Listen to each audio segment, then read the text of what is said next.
আমি আপনাকে কৌসার দান করেছি। আর নবী বলছেন এই কৌসার আল্লাহ পাক আমাকে ছাড়া আদার্স কোনো নবী এবং সাহাবী আউলিয়া তাবিন কাউকে দেননি। এটা কি নবীর সম্মান না? জোরে বলেন, আরো জোরে। চলুন 2 নম্বরে যাই। মাকামে মাহমুদ। গোনাগার ইমামদার উম্মতেরা যখন নাফসি নাফসি করবে, চতুর্দিকে দিকবাদিক হয়ে ছুটতে থাকবে, তো সেই দিন আমার নবী কোটি কোটি মানুষের মাঝখানে নিজের জন্যে বলবেন না, উম্মতের জন্যে অস্থির হয়ে যাবেন। ইয়া রব্বি হাবলি উম্মতি, সুবহানাল্লাহ বলবেন না? তো যে জায়গায় তিনি সেজদা করে উম্মতের শাফাআত করবেন ওটাকে বলে মাকামে মাহমুদ। মাহমুদ মানে ইসমে মাফউল, প্রশংসিত, আর মাকাম মানে জায়গা, মানে স্পেশালিস্ট প্রশংসিত জায়গায় নবী সেজদা করে গোনাগার উম্মতদের জন্য শাফাআত করে অধিকাংশ মুসলমানকে জান্নাতে পৌঁছে দেবেন। নবী বলেন এই মাকামে মাহমুদ আমি ছাড়া আর কেউ প্রাপ্ত হয়নি। একবার জোরে বলা যাবে না? আরো জোরে হবে না? চলুন আর একটুখানি এগিয়ে যাই। নবী আল্লাহ পাক তার নবীর ব্যাপারে কোরআনে কি বলছেন? পারা নম্বর 29, সূরার নাম কলম, পৃষ্ঠা নম্বর 1। ওয়া ইন্নাকা লাআলা খুলুকিন আজিম। নবী হে, আপনি মহান চরিত্রের অধিকারী। আমি একথা বলছি না যে অন্যান্য নবীদের চরিত্র খারাপ, একথা বলছি না। সব নবীদের চরিত্র ভালো, কিন্তু তার মধ্যে স্পেশাল তো আছে। হ্যাঁ গো, নেই? এই জোরে বলেন না। 50 জন পরীক্ষা দিয়েছে গজলে, তো যারা পরীক্ষা নেয় ওদের কি বলে? পরীক্ষার্থী। পরীক্ষার্থী বলে? যারা পরীক্ষা দেয় ওদেরকে তো পরীক্ষার্থী বলে। পরীক্ষক, হ্যাঁ, পরীক্ষক যারা পরীক্ষা নেয়, আর পরীক্ষার্থী যারা পরীক্ষা দেয়। আমি ঠিক বলছি না ভুল বলছি? পরীক্ষক।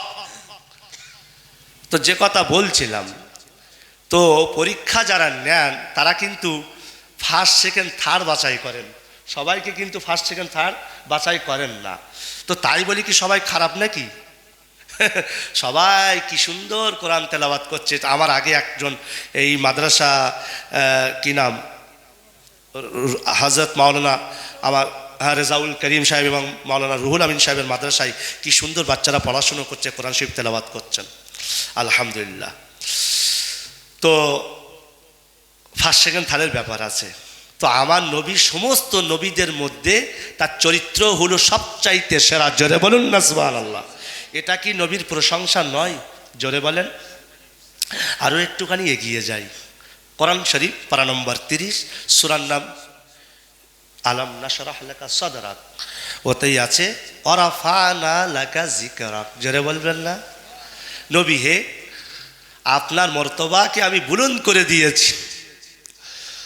কিরকম? যেখানে আমার নাম উচ্চারিত হবে সেখানে তোমার নামও উচ্চারিত হবে। আচ্ছা, যেখানে আল্লাহর নাম উচ্চারণ হবে সেখানে নবীর নাম উচ্চারণ হবে, এটা কি শুধু কালুতলার মধ্যে সীমাবদ্ধ নাকি? অর্থাৎ কালুতলার কোনো বক্তা, সে আমি হই কিংবা রেজাউল মাওলানা সাহেব হোক, কি আমার পরের বক্তা আব্দুল কাইয়িম সাহেব হোক, কি মাওলানা রুহুল আমিন সাহেব হোক, কি আমাদের শাহজাহান ভাই হোক, যেই হোক, কেউ যদি আল্লাহর বায়ান করে, রসুলের বায়ান করে, তো সেই বায়ানটা কি শুধু কাটাখালি বা এই কালুতলার মধ্যে সীমাবদ্ধ থাকবে নাকি?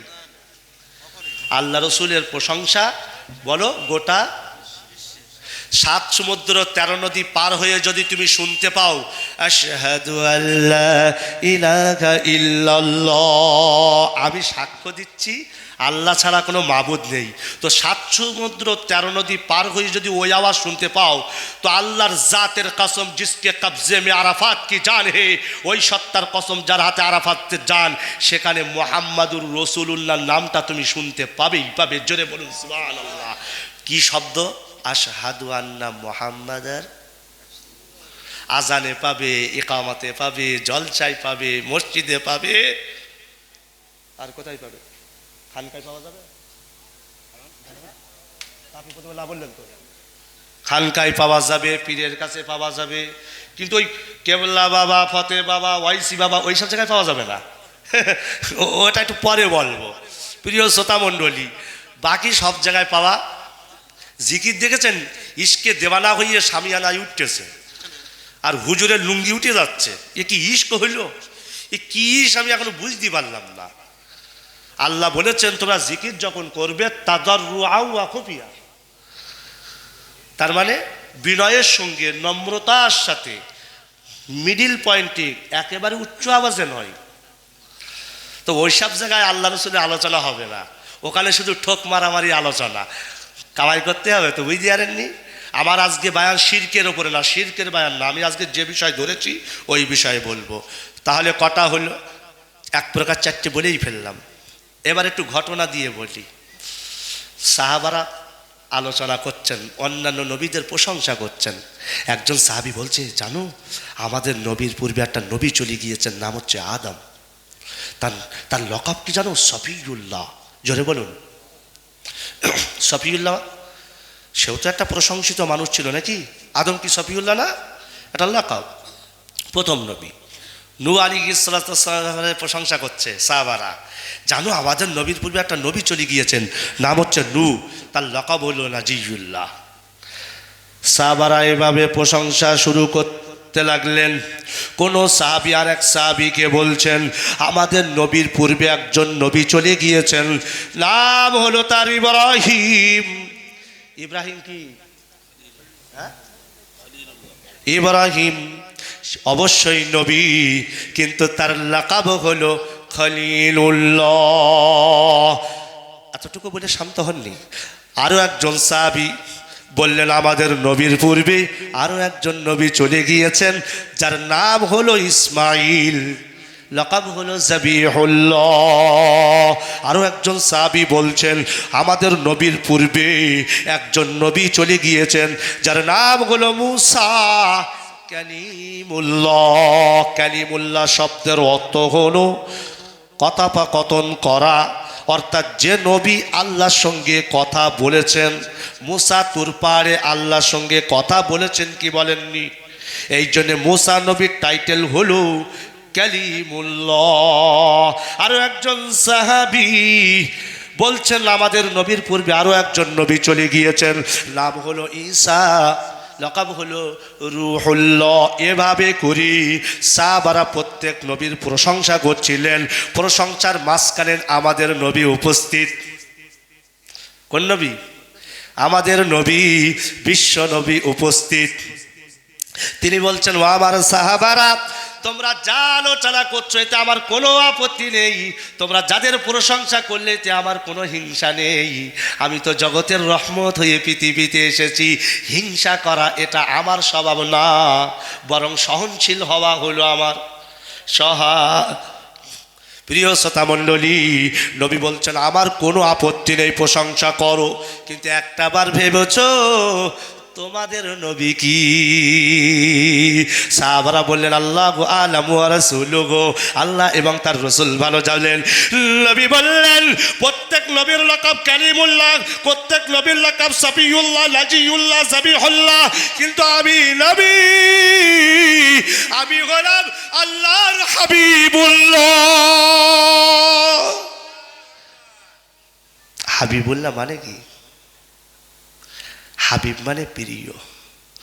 তাহলে হাবিবুল্লাহ মুজাফ মুজাফ ইলাই, হাবিব মুজাফ, আল্লাহ মুজাফ ইলাই, মানে আল্লাহর প্রিয়। আচ্ছা, আল্লাহর প্রিয় কথাটা অর্থ বুঝেছেন? আল্লাহ প্রিয় কেন বললেন? নিশ্চয়ই কারণ আছে। যে সবচাইতে প্রিয় হবে আল্লাহ তাকে কাছে ডেকে নেবে। জোরে বলুন। মূসা নবী অবশ্যই আল্লাহর প্রিয়, কিন্তু তার চাইতে বেশি প্রিয় আমার নবী। মূসা তো তুর পাহাড়ে আল্লাহর সঙ্গে কথা বলেছেন, আর আমার নবী কোথায় কোথায়? আসমানে, আরশে। আরশে কোথায় কোথায়? আরশে কোথায়? একেবারে নিকটবর্তী হই। দলিল শোনো, ফাকানা কাবা কাউস, আমি তো দলিল ছাড়া কথা বলি না। ফাকানা কাবা কাউসাইনি আও আদনা, আল্লাহ পাক নিজেই বলছেন আমার হাবিব কতটা আমার নিকটবর্তী হয়ে আমার সঙ্গে কথা বলেছেন। পারা নম্বর 27 সূরা নাজম পৃষ্ঠা নম্বর 1 ওপরে, ফাকানা কাবা কাউসাইনি আও আদনা, আল্লাহ আল্লামাহু শাদীদুল কুওয়া। এই আয়াতটা ওপরে আছে। আমার আল্লাহ পাক বলছেন আমার নবীকে আমার কথার যিনি শিক্ষা দেন, যিনি বার্তাটা পৌঁছে দেন, তিনি হলেন শাদীদুল কুওয়া, শক্তিশালী একজন ফেরেশতা। জোরে বলবেন না সুবহানাল্লাহ।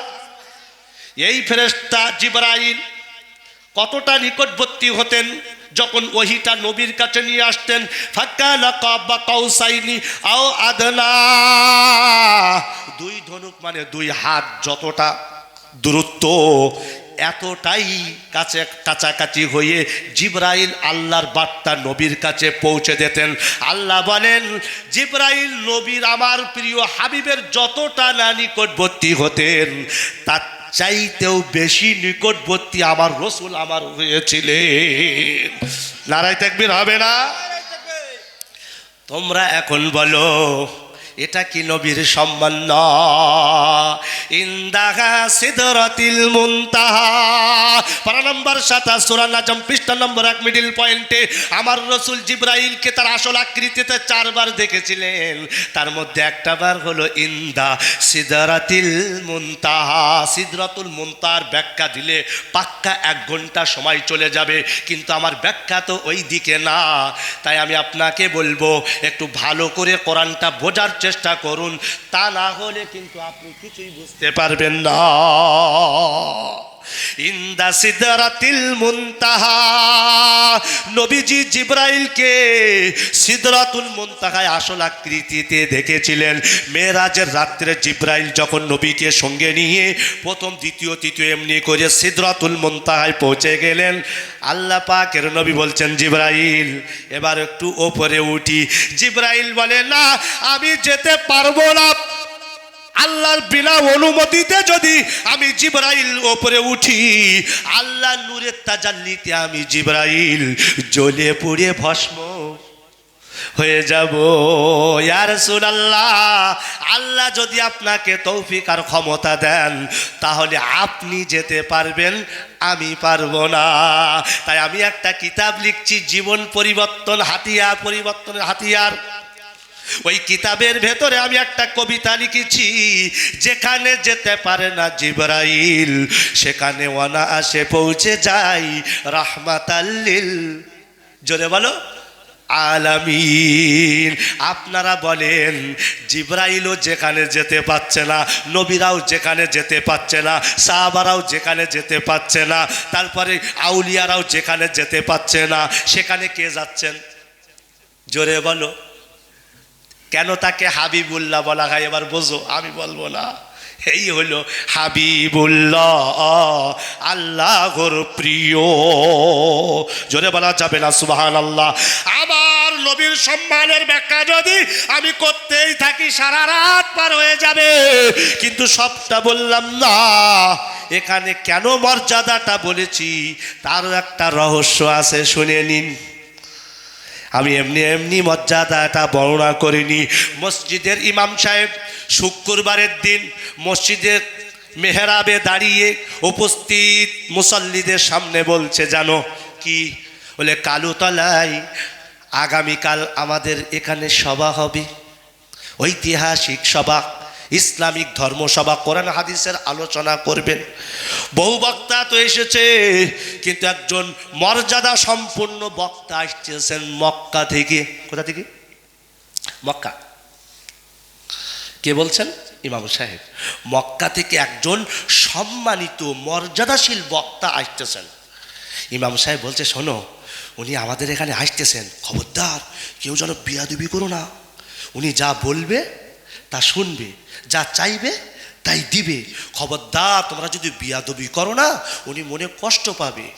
আর যদি বদদুয়া করিয়ে দেন তো সব ধ্বংস হইয়ে, জোরে বলো, যাবে।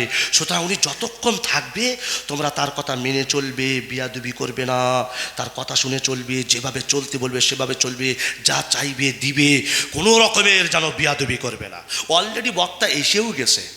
যে সম্মানিত বক্তার কথা ইমাম সাহেব মসজিদে দাঁড়িয়ে মেহরাবে দাঁড়িয়ে, অনেকে মেহরাবটাকে মেম্বার বলে, অনেকে মেম্বারটাকে মেহরাব বলে, অনেকে জানেই না কোনটা মেহরাব কোনটা মেম্বার, জানেই না। ও যে জায়গায় খুতবা দেয় ওটাকে কি বলে? আপনারা বলেন, আপনারা বলবেন না খবরদার, আপনারা বলেন। আপনি বলছেন কেন? আমি তো ওনাদের ধরেছি। কি বলে? আর যে জায়গায় নামাজ পড়ায় কি চাচা বলে কি, যাও খালি মেহরাব, কি বলে? অনেকে বলছে মেম্বারটাকে মেহরাব আর মেহরাবটাকে মেম্বার। লাউরে ভাই, মসজিদের কোলে মেম্বার আর মেহরাব নিয়ে ঝগড়া হচ্ছে, কোনটা কি ঠিক করতে পারছে না। প্রিয় শ্রোতামণ্ডলী, মসজিদের মেহরাবে দাঁড়িয়ে ইমাম সাহেব যা যা বলেছেন সবাই হাত তুলে বলছে লাভবাই, আমরা বেয়াদবি করবে না, আমরা অনুসরণ করব, যা করবে যা বলবে তাই শুনবো। এখন অলরেডি এসে গিয়েছে। এখন যে এসেছে পাক্কা ফেরেশতা সেই সম্মানিত বক্তা এসে দেখছে, আল্লাহ বহু জায়গায় তো সফর করেছি, এদের তো মুখও চেনা যাচ্ছে না রে, একদম মাথা নিচু করে যা চাচ্ছি তাই। এখন ওই বক্তা যদি স্টেজে উঠে সর্বপ্রথম কোন কথাটা আগে বলবে জানো? আলহামদুলিল্লাহ, আপনারা যা আমার সেবা করলেন, আপনাদের আতিথ্যতা আমি মুগ্ধ। আচ্ছা, দোয়া করতে হবে, এই কথা বললেই তো সঙ্গে সঙ্গে দোয়া কবুল হয়ে যাবে। ঠিক বলছি না ভুল বলছি?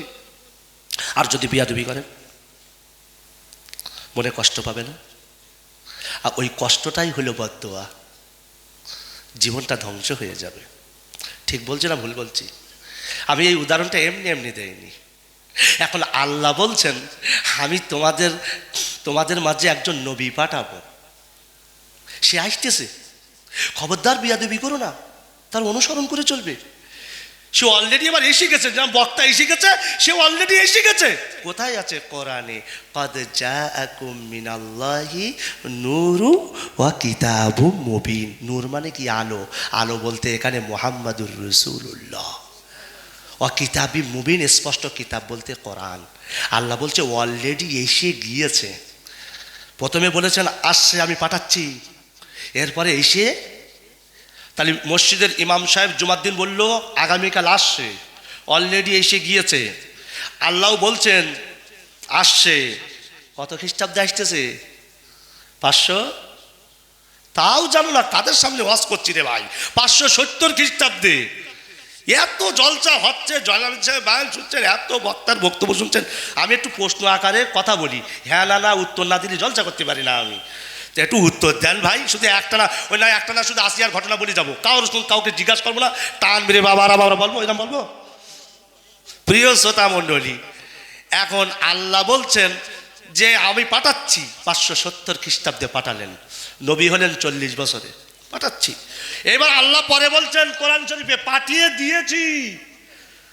জিজ্ঞেস করুন রেজাউল করিম সাহেবকে, কদ জাআকুম, যা শব্দ ফেলে মাজি, ফেলে মুজারে না, ফেলে মাজি মানে পাস। জিজ্ঞেস করুন, মানুষটা বসে আছে, ভুল হলে আমার বলে দেবে।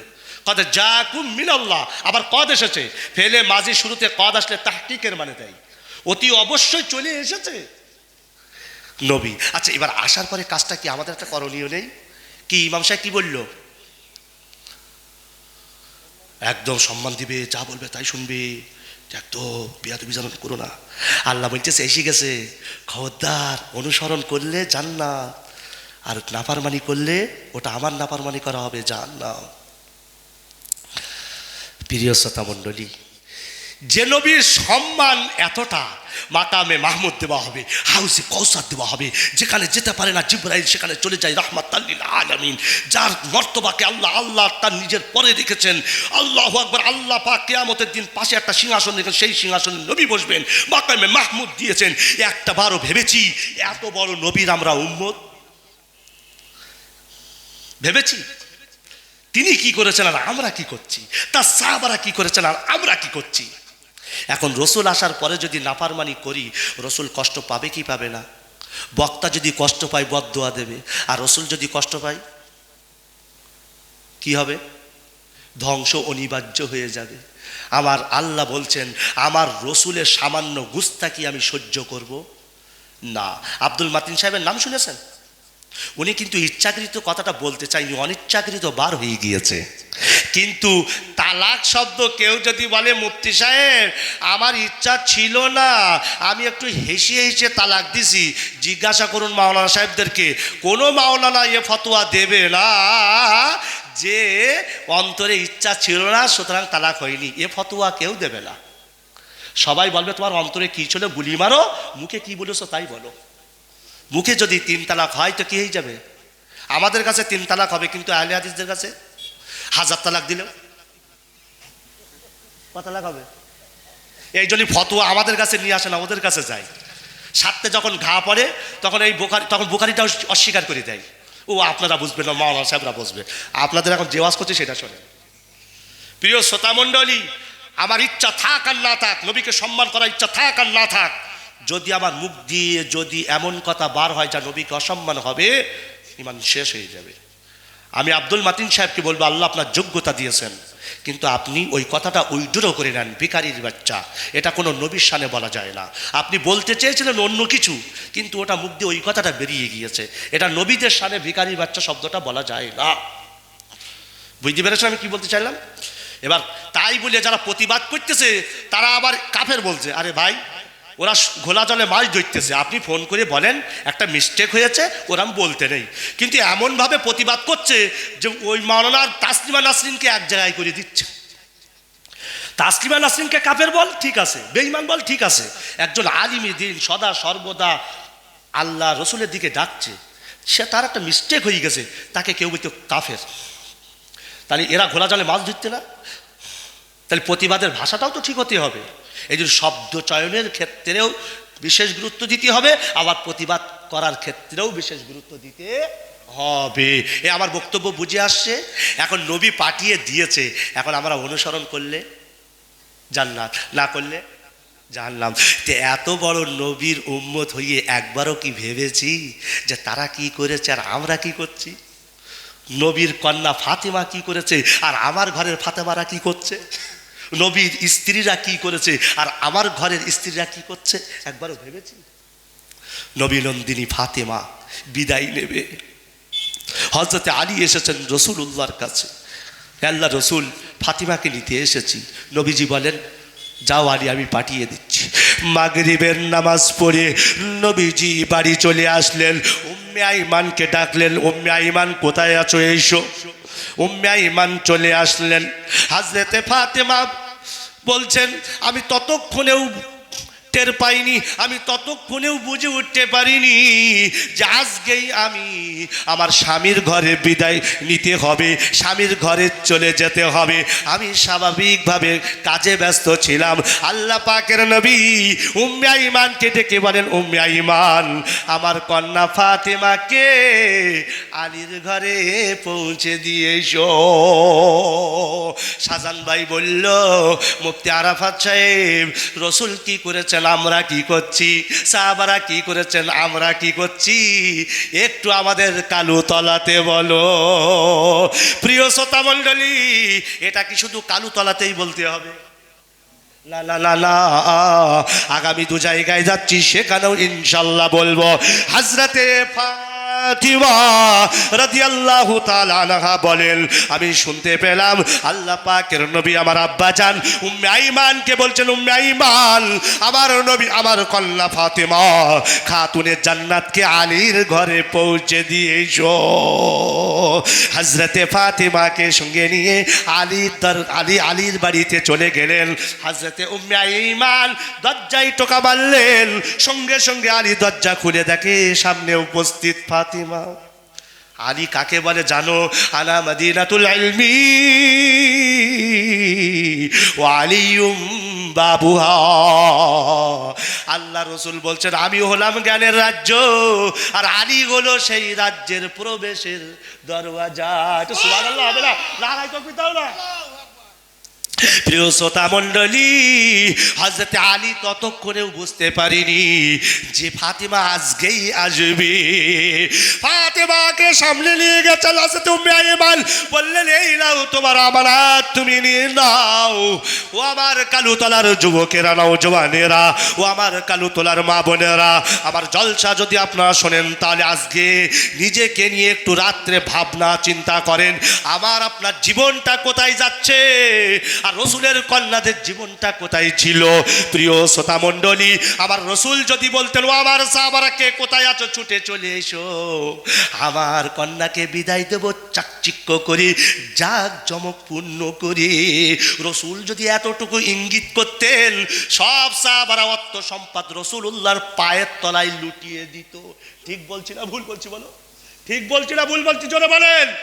না না না না না, রাসূলুল্লাহর কন্যায়ের বিদায়ে কোনো ঢাক ঢোল নেই, অ্যাপাচি গাড়ি নেই, চার চাকা নেই, সাইকেল তো তাও ছোটবেলায় দেখেছি, বিয়ে করে বিদায়ের সময় বর বউকে সাইকেলে করে নিয়ে যায়, সাইকেলটুকু নেই।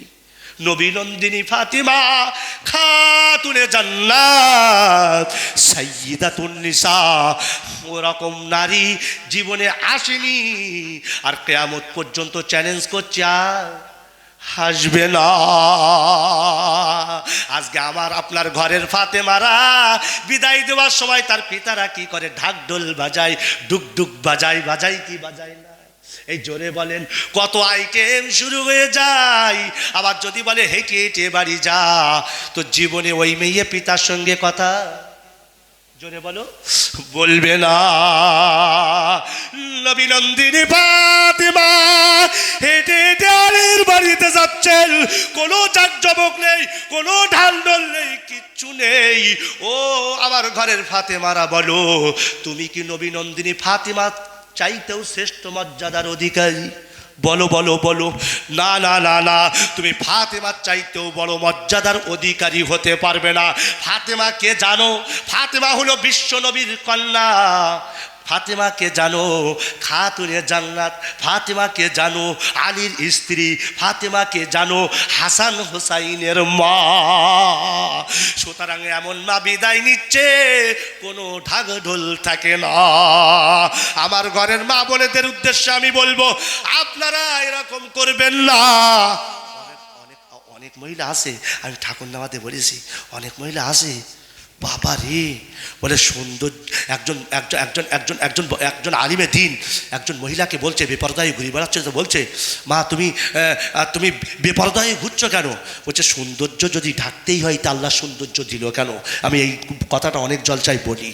চিন্তা করতে পারছেন এখনকার কন্যারা কোথায় পৌঁছে গিয়েছে? একবারও ভেবেছেন? ভেবেছেন একবারও? বলছে সৌন্দর্য যদি ঢাকতেই হয় তো আল্লাহ দিল কেন? অথচ ও জানে না যে সৌন্দর্য আল্লাহ প্রদর্শন করতে বলেছেন সব জায়গাতে না। কোন জায়গায়? স্বামীর কাছে। এই ঘটনাটা আমি সব জায়গায় বলি, আপনাদের সামনেও বলছি। মেয়েটা ডিম আনতে গেছে বেপরদা হয়ে দোকানে, আর রাস্তার পাশে ছিল একজন আলিমে দিন। এখন ডিম নিয়ে বাড়ি ফিরছে পা টিপে টিপে। পা টিপে ফিরছে কেন? ডিমটা ভেঙে যেতে জোরে বলো পারে। তো আলিমে দিন অন্যায় তো সহ্য করবে না, বলছে, মা একটা কথা বলো। বলো। বলে, তুমি এভাবে বাড়ি থেকে বার হলে কেন? এভাবে তুমি বাড়ি যাচ্ছ কেন? তো বলছে, বাহ, এভাবে যাবো না, আমার হাতে ডিম, আমি যদি তাড়াতাড়ি করে বাড়ি যাই ডিমটা ভেঙে যেতে পারে। বলছে, ও তো ডিমটা তো সেই ভাঙবে, ডিমটা তো সেই ভাঙবে, তো এখানেই ভাঙো। বলে, বাহ, ডিম কি যেখানে সেখানে ভাঙা যায়? বাড়িতে নিয়ে যাব, মাকে দেবো, মা ভাঙবে, তারপর রান্না করবে, তারপর ডিম ভাজা খাবো। তখন আলিমে দিন বলল যে, মা উত্তর আমি কি দেবো? উত্তর তো তুমিই দিয়ে দিয়েছ। একটা ডিম যদি রাস্তায় না ভাঙা যায়, যদি ঘরে ভাঙতে হয়, তাহলে মহিলাদের সৌন্দর্য সব জায়গায় প্রদর্শন করা যায় না, তাকে ঘরে স্বামীর কাছেই দেখাতে হয়। ঠিক বলছি না ভুল বলছি? এই জন্য মা বোনেরা রাগ করবেন না, আমি আপনাদের কল্যাণ চাইছি। আমি চাই আপনারা ফাতেমার সঙ্গে জান্নাতে যান। জোরে বলুন না সুবহানাল্লাহ। তাহলে আমরা কি করছি আর তারা কি করেছে? তাদের কাজ কি ছিল আর আমাদের কাজ কি?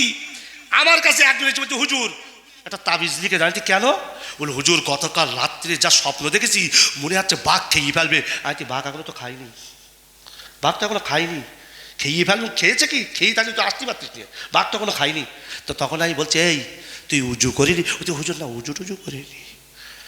উজু করিস নি? আমি তো উজু যতদিন করবি নে, ওই মরণ পর্যন্ত বাঘের স্বপ্ন দেখবি আর বাঘ তোর খেয়ে ফেলবে। বলে, হুজুর এ কি বলছেন? আপনি একটা তাবিজ দেন তো দেখি। আচ্ছা, পেশাব করিয়ে পানি না নিয়ে বিস্তারে শুতে গেলে বাঘ না বা ভাল্লুক তোকে খাবে। বুঝতে পারেননি? নবীজির হাদিস শোনা, ইবনে হিব্বানের হাদিস, রাসূলুল্লাহ কি করেছেন, আমরা কি করছি, রাসূলের সাহাবারা কি করছেন, আমরা কি করছি। আজকে গবেষণা করার সময় এসে গিয়েছে। যতক্ষণ এই ভাবনাটা না ভাববেন, জীবন পরিবর্তন হবে না। কোরআন তার নমুনা। পারা নাম্বার 5 সূরার নাম নিসা, পৃষ্ঠা নাম্বার 10, মিডল পয়েন্টের উপরে, আফালা ইয়াতাদাব্বারুনাল কুরআন ওয়ালাউ কানা মিন ইনদি গায়রিল্লাহি লাওয়াজাদু ফীহি ইখতিলাফান কাসীরা। ওরা কাফেররা যদি আমার কোরআনকে একবার গবেষণা করতো, ভাবতো, কখনো এ কথা বলতো না যে কোরআনের ভেতরে মতবিরোধ আছে। ওরা যদি আমার কোরআন একবার ভাবতো, কখনো এ কথা বলতো না সৃষ্টি এমনি এমনি হয়েছে। ওরা যদি আমার কোরআন ভাবতো, কখনো এ কথা বলতো না যে এমনি এমনি সব হয়েছে। আর মরে যাবার পরে আর জীবিত হওয়া লাগবে না, এসব কথা বলতো না। আসলে ওরা কোরআন ভাবে না বলেই আমি আল্লাহ আমাকে ওরা অস্বীকার করে আর আমার নবী রিসালাতকে অস্বীকার করে। ও মুসলমানেরা, যতক্ষণ তুমি 1 ঘন্টা মুরাকাবা না করবে, ধ্যান না করবে, নিজেকে নিয়ে আত্মসমালোচনা না করবে, যতদিন পর সমালোচনা করবে ততদিন হেদায়েত তুমি পাবে না।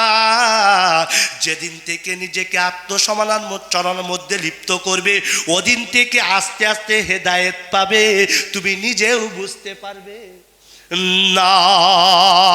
প্রিয় শ্রোতা মণ্ডলী, রসুল কি করেছেন, আমরা কি করছি? রসুলের সাহাবারা কি করেছেন, আমরা কি করছি? রসুল ঘুমাতে যেতেন, তার একটা পদ্ধতি আছে, তার একটা তরিকা আছে, তার একটা নিয়ম আছে। ওই নিয়মে যদি কোনো মুসলমান নরনারী যদি ওই নিয়মে ঘুমোতে যায়, ও ভাগ ভাল্লুকের স্বপ্ন দেখবে না। আমি চ্যালেঞ্জ করে বলছি, ও আল্লাহর রসুলের স্বপ্ন দেখবে। সুবহানাল্লাহ বলা, নারায়ে তাকবীর। নবীজির হাদিস শোনো, ইসলাম কাকে বলে, রসুলের সংস্কৃতি কাকে বলে, সাহাবাদের কালচার কাকে বলে। আবার আল্লাহ পাকের রসুল বলেন, ইবনে ইব্বানের হাদিস, রসুল বলেছেন, মান বাতা তাহিরা বাতা ফি শিআরিহি মালাক ইস্তাইকিজু ইল্লা ক্বালাল মালাকু আল্লাহুম্মা গফির লি আবদিকা ফুলানিন ফাইন্নাহু বাতা তাহিরা। জোরে বলুন সুবহানাল্লাহ। আমার রাসূল বলেছেন, মান বাতা তাহিরা, যে ব্যক্তি পাক পবিত্র অবস্থায় ঘুমাতে যাবে, বাতা ফি শিআরিহি মালাক, আমার আল্লাহ পাক ওই ব্যক্তির জন্য একজন ফেরেশতা নিযুক্ত করে দেবে। ইস্তাইকিজু, ওই বান্দা যখন ঘুম থেকে উঠবে, ইল্লা ক্বালাল মালাক, তখন আল্লাহর ওই রহমতের ফেরেশতা নিযুক্ত ফেরেশতা বলবে, আল্লাহুম্মা গফির লি আবদিকা ফুলানিন ফাইন্নাহু বাতা তাহিরা। ওগো আল্লাহ, যে বান্দাটা উজু করে পাক পবিত্র অবস্থায় ঘুমাতে গিয়েছে, ওকে আল্লাহ তুমি ক্ষমা না করা পর্যন্ত আমি ফেরেশতা স্থির হব না। নারায়ে তাকবীর। বাঘ ভাল্লুকের স্বপ্ন দেখবে না, কি ফেরেশতার স্বপ্ন দেখবে? বাবা ঘুমোতে গেছে, খেলাধুলো করে পেশাব করে পানি নিয়ে ধরাম করে শুয়েছে, বিস্তার সাফ করার সময় নেই, উজু করে পেশাব করে পানি নেই, উজু নেই, কলমা নেই, কালাম নেই, কিচ্ছু নেই, ধরাম করে শুয়ে পড়েছে। যা মদ খেয়ে মাতলামি করে রাস্তায় পড়িয়ে থাকে, ওই রকম শুয়েছে। তো ও কি ভাল্লুকের স্বপ্ন দেখবে না? এরপরে সাপের স্বপ্ন দেখবে, খেয়েই ফেলবে। এরপর দানবের স্বপ্ন দেখবে, এরকম বড় বড় দাঁত। লাস্টে তাবিজ দিয়েও হবে না, কোথায় নিয়ে যেতে হবে? মক্কা মদিনার ইমাম এসেও কাজ হবে। ঠিক বলছি না ভুল বলছি? এই জোরে বলেন, ঠিক বলছি না ভুল বলছি? হ্যাঁ, রসুল ঘুমাতে যেতেন, প্রথমে বিস্তারটা পরিষ্কার করতেন, তারপর কি করতেন? জোরে বলো। প্রথমে উজু করতে, পেশাব করে পানি নিতেন, উজু করতেন, তারপরে বিস্তারটা পরিষ্কার করে দিতেন, এরপরে কিছু জিকির আজকার করিয়ে, জোরে বলো, তারপর শুয়ে পড়তেন। এখানে একজন হাত তুলে বলো, হুজুর রসুলের এই তরিকায় আমি চলি। আমি প্রথমে পেশাব করে পানি নিই, তারপরে উজু করি, বিস্তারটা পরিষ্কার করি, এরপর কিছু জিকির আজকার করিয়ে শুয়ে পড়ি। একজন বলো, জলসা তো খুব শুনতেছো, একজন বলো। বলে আমরা হাত তুলবো না। আমি আপনাদের ধরিনি, আমি তো জানি এখানে কোন স্পেশালিস্ট লোক আছে, আমি তো তাদের ধরিনি, আমি ধরিছি শ্রোতাদের। কেন রেজাউল করিম সাহেব যদি এটা না করে তো জাতি করবে কি করি? কারণ জাতির রাহাবার যদি ভুল করে, তো জোরে বলো, তো রাহাবারকে ঠিক থাকতে হবে। বাড়ির গার্জেন যদি ভুল করে, সংসার ভুল হবে। আর শুধু স্বামী স্ত্রী লাগালাগি, বাস দেখা দেখি, বলো না দেখা দেখি, চাকরি কিচ্ছু জানে না এরা। অন্য বক্তা নিয়ে এসো, টান মারা আওয়াজ করবে, ওই বক্তা নিয়ে এসো, কি আশ্চর্য বলো দিন দেখি। ওয়াজ বোঝো না, আমি এখনো শুরু করতে পারিনি। আর শাহজাহান ভাই যদি বলে 12টা, একটা চালিয়ে দেবো এখন। আচ্ছা, আমি এখনো প্রথম প্রশ্ন দিতে পেরেছি, এখনো পারিনি। এখনো 2 নম্বর প্রশ্ন উত্তর, 3 নম্বর প্রশ্ন উত্তর, মাঝখানে একটু গজল হবে, হ্যাঁ কত কিছু হবে নাকি। হ্যাঁ প্রিয় শ্রোতামণ্ডলী, সময় আস্তে আস্তে আমি দেবো, আপনারা একটু শুনতে থাকেন। তো আমি যে কথা বলছি 9:29 হয়ে গেছে, আর 1 ঘন্টা বলেই বিদায় নেবো ইনশাল্লাহ, তারপর আগামীকাল চলে যাব। প্রিয় শ্রোতামণ্ডলী, তাহলে বলুন রাসূলুল্লাহ সংস্কৃতি কি ছিল? উজু পেশাব করে পানি নেওয়া, তারপরে উজু করা, তারপরে বিস্তার সাফ করা, এবার জিকির আজকার করে শুয়ে পড়া। সুবহানাল্লাহ। তুমি এই কাজটা করো, তাবিজের দরকার হবে না। কি কাজ? পেশাব করে পানি নাও, উজু করো, বিস্তার সাফ করো, আর জিকির আজকার করে শুয়ে পড়ো। নবী বলেছেন, মানুষকে জিজ্ঞেস করুন, যে ব্যক্তি সূরা মুলক পাঠ করে রাত্রে শোয়ার আগে, আমি রসুল বলছি ও যখন কবরে যাবে ফেরেশতারা আযাব দিতে পারবে না, কারণ ওই সূরা মুলক পাখির আকৃতি ধারণ করে মাথা থেকে পা পর্যন্ত ঢেকে নেয়। বলে হুজুর কোরআন পড়তে পারি না, তা সূরা মুলক? ও কোরআনই তো পড়তে পারি না। তাবারাকাল্লাযী বিয়াদিহিল মুলকু ওয়া হুয়া আলা কুল্লি শাইইন কাদির। আমি যদি এই সূরা মুলকের 3 পৃষ্ঠারে ব্যাখ্যা দিই না, পাগল হয়ে যাবেন। এখানে আছে সৃষ্টি নিদর্শনের কথা। আহারে, আওয়ালাম ইয়ারাউ ইলাত তাইর ফাওকাহু সাফাত। আকাশের ওই পাখিগুলো ডানা মেলে মেলে ওড়ে, আবার স্থির হয়ে যায়, ওখান থেকে পৃথিবীর মাটিতে পড়ে যায় না। কেউ ওই জায়গায় স্থির করে রাখে? মা ইউমসিকুহুন্না ইল্লার রহমান। আমার আল্লাহ ছাড়া কেউ রাখতে পারে? এইসব কথাগুলো ওই বেতে আসে। বলে হুজুর ওইসব এখন করতে গেলে প্রেম প্রীতি করবো কখন? বুঝতে পারুনি? প্রিয় শ্রোতামণ্ডলী, আফসোসের বিষয়, আজও পর্যন্ত পর সমালোচনা করে গেলেন চায়ের দোকানে, নিজেকে আত্মসমালোচনা করলেন না, শুধু অপর খারাপ, অপর খারাপ, অপর খারাপ। আরে নিজে খারাপ যেদিন থেকে বলা শিখবে, সেদিন তোমার জীবন ধন্য হয়ে যাবে। হ্যাঁ, দোকানদার দোকানি করতেছে, করো, আমার কোনো আপত্তি নেই। ফাইদা কুজিয়াতি সালাত ফান্তাশিরু ফিল আরদ, পারা নম্বর 28, সূরার নাম জুমা, পৃষ্ঠা নম্বর 2, মিডল পয়েন্টে। ফজরের নামাজ হয়ে যাবে, আমি চতুর্দিকে রোজি ছিড়িয়ে দিয়েছি, অন্বেষণ করো। কিন্তু তাই বলে জোহরের নামাজ কাজা করো না। দোকানদারি করো, আমার কোনো আপত্তি নেই। কিন্তু কোনো আজান হয়ে যাচ্ছে, হাইয়া আলাস সালাহ হাইয়া আলাল ফালা, আজান হয়ে গেছে, নামাজের দিকে মুয়াজ্জিন ডাকছে, নামাজের দিকে আসতে কি হবে? ফালা হয়ে যাবে, কামিয়াব হয়ে যাবে। তুমি দোকানদার এমন দোকানদারি করতেছো যে সে আসর গাইব, মাগরিব গাইব, এশা গাইব। ও দোকানদারিত্ব তোমাকে কি জান্নাতে পৌঁছাতে পারবে? এই জোরে বলো। হ্যাঁ, আর সাহাবাদের নমুনা শোনো। আমি গাল গল্প বলতে আসিনি। পারা নম্বর 18, সূরার নাম নূর, পৃষ্ঠা নম্বর 3-4 ওপরের দিকে। রিজালুল্লাহ তুলহিহিম তিজারাতু ওয়ালা বাইউন আন যিকরিল্লাহ। সাহাবারা তারাও ব্যবসা করতো, তারাও বাণিজ্য করতো, তারাও লেনদেন মুআশারাত মুআমিলাত করেছে, কিন্তু আল্লাহ জিকির থেকে কোনো ব্যবসা বাণিজ্য তাদেরকে গাফিল করতে পারেনি। আজান হয়েছে, সব দোকানপাট যেখানে যেমন আছে সঙ্গে সঙ্গে ওই অবস্থায় খরিদ্দারকে রেখে মসজিদে চলে গিয়েছে। আর আমাদের আজান হয়ে গেলে, ভাই যাচ্ছি দাঁড়ান একটু কাজটা করে নিই না। রসুল বলেছেন আজান হয়ে যাওয়ার পর কেউ যদি কাজ করে পাক্কা মুনাফিকি, পাক্কা নিফাকি, মুনাফিকি। সাহাবারা ব্যবসা করেননি? জোরে বলেন, করেননি? তারাও করেছেন, তারা করেছেন, আমরাও করছি, কিন্তু তাদের ব্যবসা বাণিজ্য নামাজ থেকে গাফিল করতে পারিনি। আমাকে কেন করছে? বলবো, উত্তরটা দেব। পারা নম্বর 22 চলেন, উত্তরটা দিচ্ছি। আমার আল্লাহ বলছে কেন এই অবস্থাটা হচ্ছে, সাহাবাদের মতো এরা কেন হতে পারছে না, তাবিনদের মতো কেন এরা হতে পারছে না, কেন পাচ্ছে না, কি কারণে এত জলসা হচ্ছে, এত কিছু হচ্ছে, এত কোরআন হাদিসের বাইরে হচ্ছে, পরিবর্তন হচ্ছে না কেন, তার জবাব আল্লাহ কোরআন শরীফে দিয়েছেন। পারা নম্বর 22, পানি দাও, সূরার নাম ফাতির, পৃষ্ঠা নম্বর 2, মিডল পয়েন্টের ওপরে আমার আল্লাহ পাক তার জবাব দিয়ে দিচ্ছে। আমার আল্লাহ তার জবাব দিয়ে দিচ্ছেন। পারা নম্বর 22, সূরার নাম ফাতির, পৃষ্ঠা নম্বর 2, ঠিক ওপরে আমার আল্লাহ পাক বলছেন, ইয়া আইয়ুহান্নাস